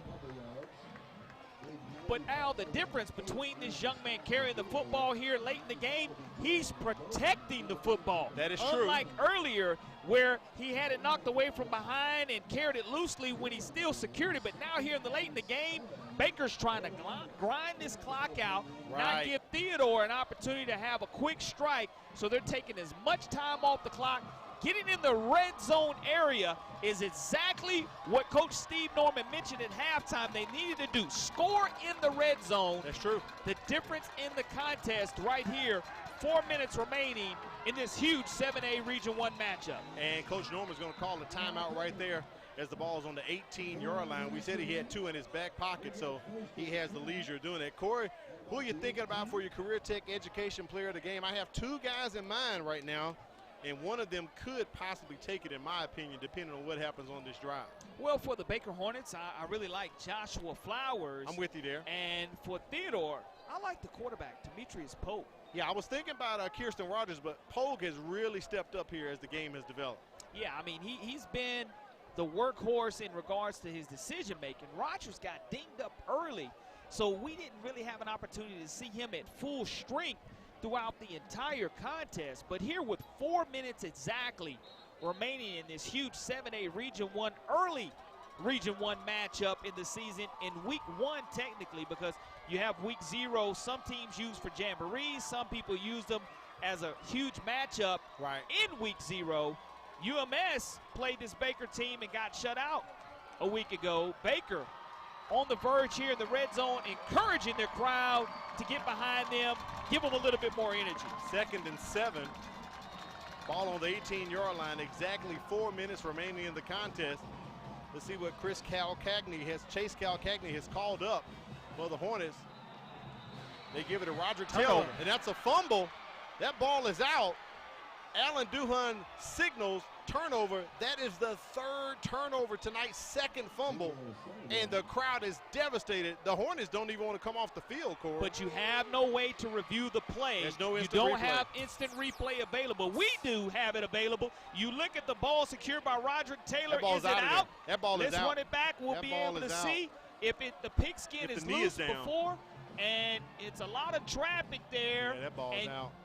Al, you see it loose. I'm having a hard time identifying whether it is loose or not before the knee was down, but nonetheless.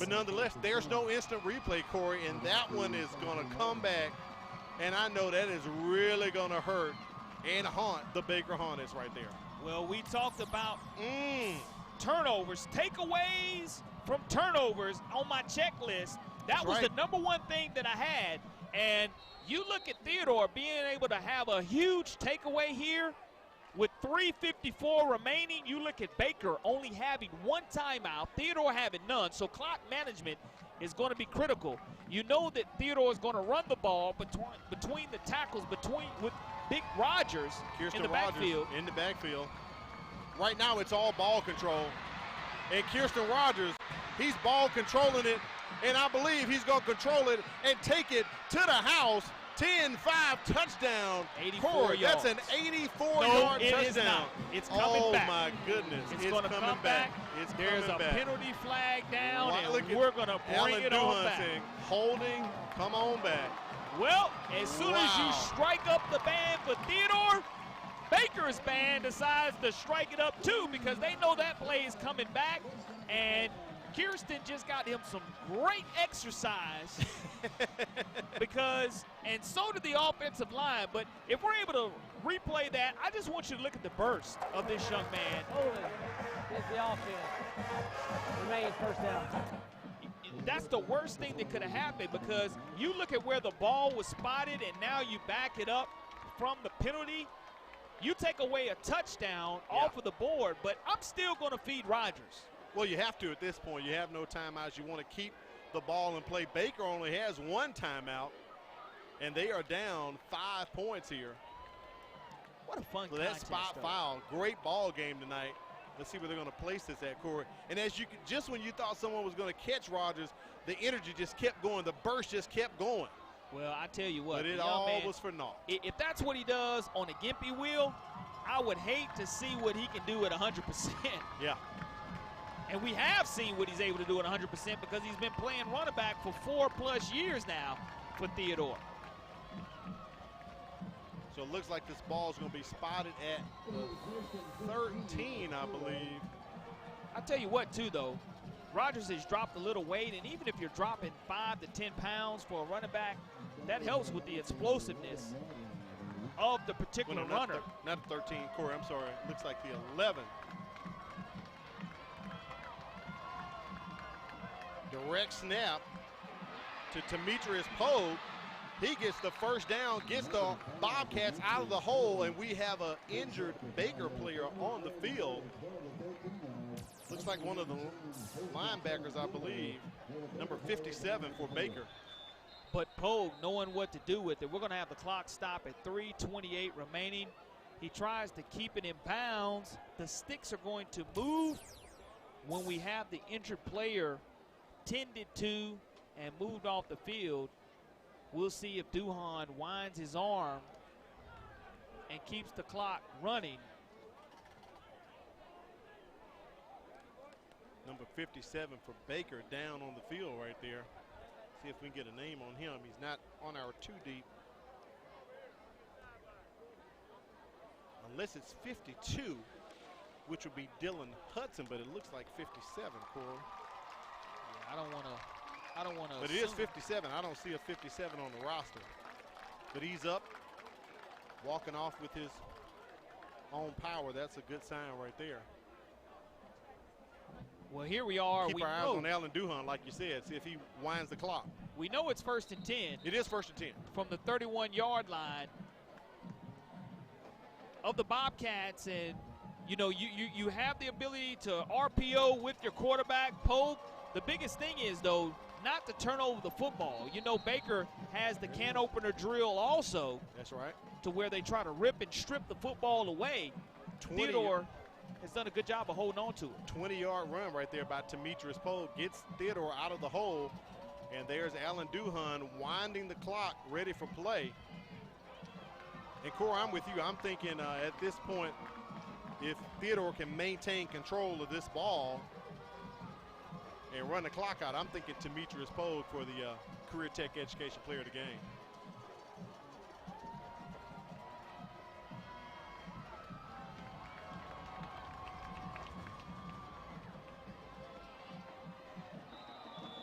Handoff up the middle to Palmore. He picks up about 4, maybe about 3 yards. That's what the PA guy calls it, so we'll go with that. 2nd and 7 coming up here for the Bobcats. Well, I tell you what, Bryant and Theodore will be a humdinger next week. It sure will, Corey. 2 possibly 2-0 teams meeting each other down in Bobcat Nation. 28-12, Bryant over MGM tonight. And Coach Collier instructing the young man to use as much clock as you can. They go to Kirsten Rogers. I believe they may give him some forward progress on that one, Corey. So it looks like maybe 3rd and about 6 coming up, possibly, or a long 5 here. Again, Baker only having 1 timeout remaining. 1. With 1:55 here, going to bring up 3rd down and 7 yards to go. You know they're not going to pass the ball here, but they are going to use as much time as possible as they can, as there's like 15 seconds now on the play clock on the field. Oh, yeah. They're going to burn as much as this as they can. Ball on the 36-yard line. A 1st down here would pretty much probably seal the deal for the ball game. Direct snap to Pogue. And Corey, that's probably going to do it as he crosses the midfield stripe. I don't see any flags on the play. And that 1st down pretty much will probably seal the deal. 1 injured Baker Hornet on the field. Ty Gould, number 15, right there at the midfield stripe. Baker all-time 226 wins in the school history. Only 8-46 versus the Theodore Bobcats. And you start talking about Theodore. Theodore has over 410 wins. Wow. As a school, and now moves on, trying to make that to 47-8 versus the Baker Hornets. Next week, we're coming back to Clem Richardson Stadium for another 7A Region 1 battle. Murphy and Davidson, they've got a lot to live up to tonight, Corey. 36-31, the points putting up tonight. So I'm hoping our Panthers will put some points there. They haven't scored anything this season so far. Yeah, you call it big boy football, yeah. And it's 2 teams that are searching for their first win of the season next week. But this Baker Hornet team, if they're not able to come away with this win, they're at Foley next week, which had that big win at Ladd Peoples Stadium last night over the Murphy Panthers. And you're glad to see this young man able to get up and walk off. And that is it's correct. Just you're not quite sure. He looks like he's a little gimpy on his ankle, but does look like the ankle there, Corey. Sure does. What you want to see is guys find a way to make it into next week's contest because, you know, my hat's off to these bands, cheerleaders, and football team because I came out here to watch both of these teams practice this week at their respective schools. And when you have a heat index close to 108, 109. Oh, man, that's huge. It's brutal, Al, and they have fought through it, and credit to both of these teams. Looks like Theodore's going to go to the victory formation. They're just going to take a knee. I mean, Baker can only stop the clock one time. They have one timeout. Coach Norman's going to probably use it right there. And look at Theodore. They have Poe, they have Rogers, they have Palmore. So all they have to do is keep the ball, and they can just milk the clock right here, Cora. So let's put it up right here. Career Tech Education Player of the Game. I'm with you, Cora, all the way. Demetrius Pogue had 2 touchdowns tonight, a 5-yard run, also had a 17-yard run. But it was his control and his management of the game and the big plays in between those touchdowns that I say he earned it tonight. Yeah, I mean, the biggest thing is he didn't really do anything to hurt his team, and that's what you want to see out of a first-year quarterback for the Theodore Bobcats. If anything, that first possession when his knee went down to punt. But from then on, Corey, you know, I don't hold that against him as a punter because, you know, he's not comfortable in that punting situation, but he just did the best to get a low snap, didn't realize that he tried to keep that one knee up and wasn't able to. It led to 6 points for the Baker Hornets, but as the quarterback, he's done a wonderful job tonight. And this is a big-time win for this Bobcat program. It sure is. The Hornets are right here where they want to be. Didn't get over that hump tonight, but 3 turnovers, 1 interception, 2 fumbles. Points off turnovers are huge. You know, you go back and you look at the checklist that I had, control of the crowd. Theodore was able to do that in spurts. The big Bobcat push up front was huge, and the takeaways from turnovers was the biggest factor. It really tonight. was. And where the turnovers occurred for Baker, that was really what hurt them, because the crowd was right behind them on this last fumble that they lost, and the air just got deflated out of the stadium. And you look at the 2 missed field goals by Theodore. They were able to overcome it, right. But the 1 field goal that was scored in the red zone by Baker, if they had 6 points instead of 3, you're looking at a different score also. But nonetheless, these 2 teams went blow for blow and toe-to-toe, an outstanding 7A Region 1 contest. A great way to wrap up this second week of action here for high school football. Theodore gets the win 36-31. That's 5 in a row over Baker. And I know this one is going to sting for the Hornets tonight. Stinging in the wrong way because they came out and they punched Theodore in the mouth. They showed them we're ready to play tonight.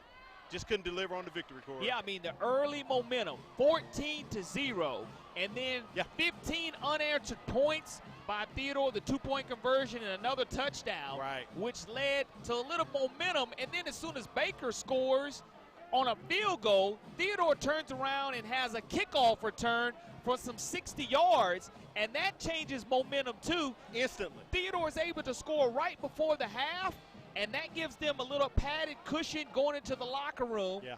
Baker's not able to score out of the locker room. And, Al, what a great game by both of these teams. Really 7A Region 1. I mean, we had scoring in every quarter tonight, Corey. We had big points. Theodore put up 3 touchdowns in the second quarter alone, going into the halftime, up 29-17. Just a great contest. I hope we're able to talk with Eric Collier down on the sidelines.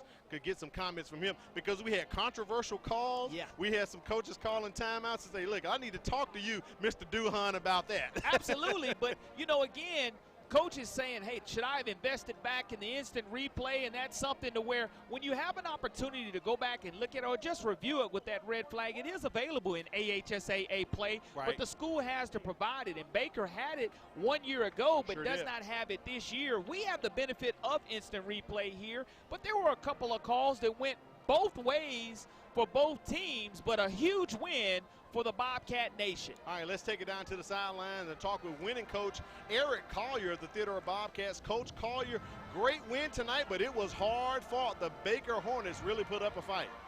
It was a great ball game. You know, they got out early and got on us, and we battled and got back in it. I tell you, You paid money tonight, you got your money's worth here tonight. You're right about that, Coach. Corey and I were talking about some controversial calls tonight. You burned your last timeout at 9:33 remaining in the contest. You really wanted to get the right play call at that time. And unfortunately, Frias misses 2 field goals, but you guys can overcome it with ball control in the end. Well, I'll be honest with you. Defense stepped up and had 2 big turnovers, actually 3 big turnovers on the night. And it's probably the difference in the ball game is turnovers.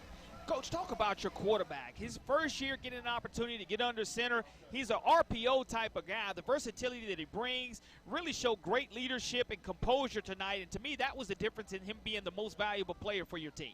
He was. Kirsten rolled his ankle right there at the end of the second. And he played the second half, but he wasn't full speed. He got out one time. But Demetrius really stepped up and played well for us. But I tell you, I'm proud of where our defense played. Baker's got a great ball team. They battle. They've come a long way in a year. Steve's doing a great job with those guys. Officiating was really questionable tonight. But other than that, I thought it was a great ball game. All right, Coach, congratulations on the win. 2-0 to start the season. We wish you the best of luck the rest of the year, all right? Thank you, guys. All right, Corey, we had a good one tonight, man. It was Baker and Theodore going head-to-head. Next week, it's going to be Murphy and Davison as we come back here to Clem Richardson Stadium. For our producer, Quentin Howard, Director Wade Ford, our statistician, China Powell, and Matt Moore, my buddy Corley Bounty, I'm Al Wheaton saying thank you for watching tonight. What a ball game. Theodore gets the win for the MCPSS High School Football Game of the Week, brought to you by Bishop State. Have yourself a great night.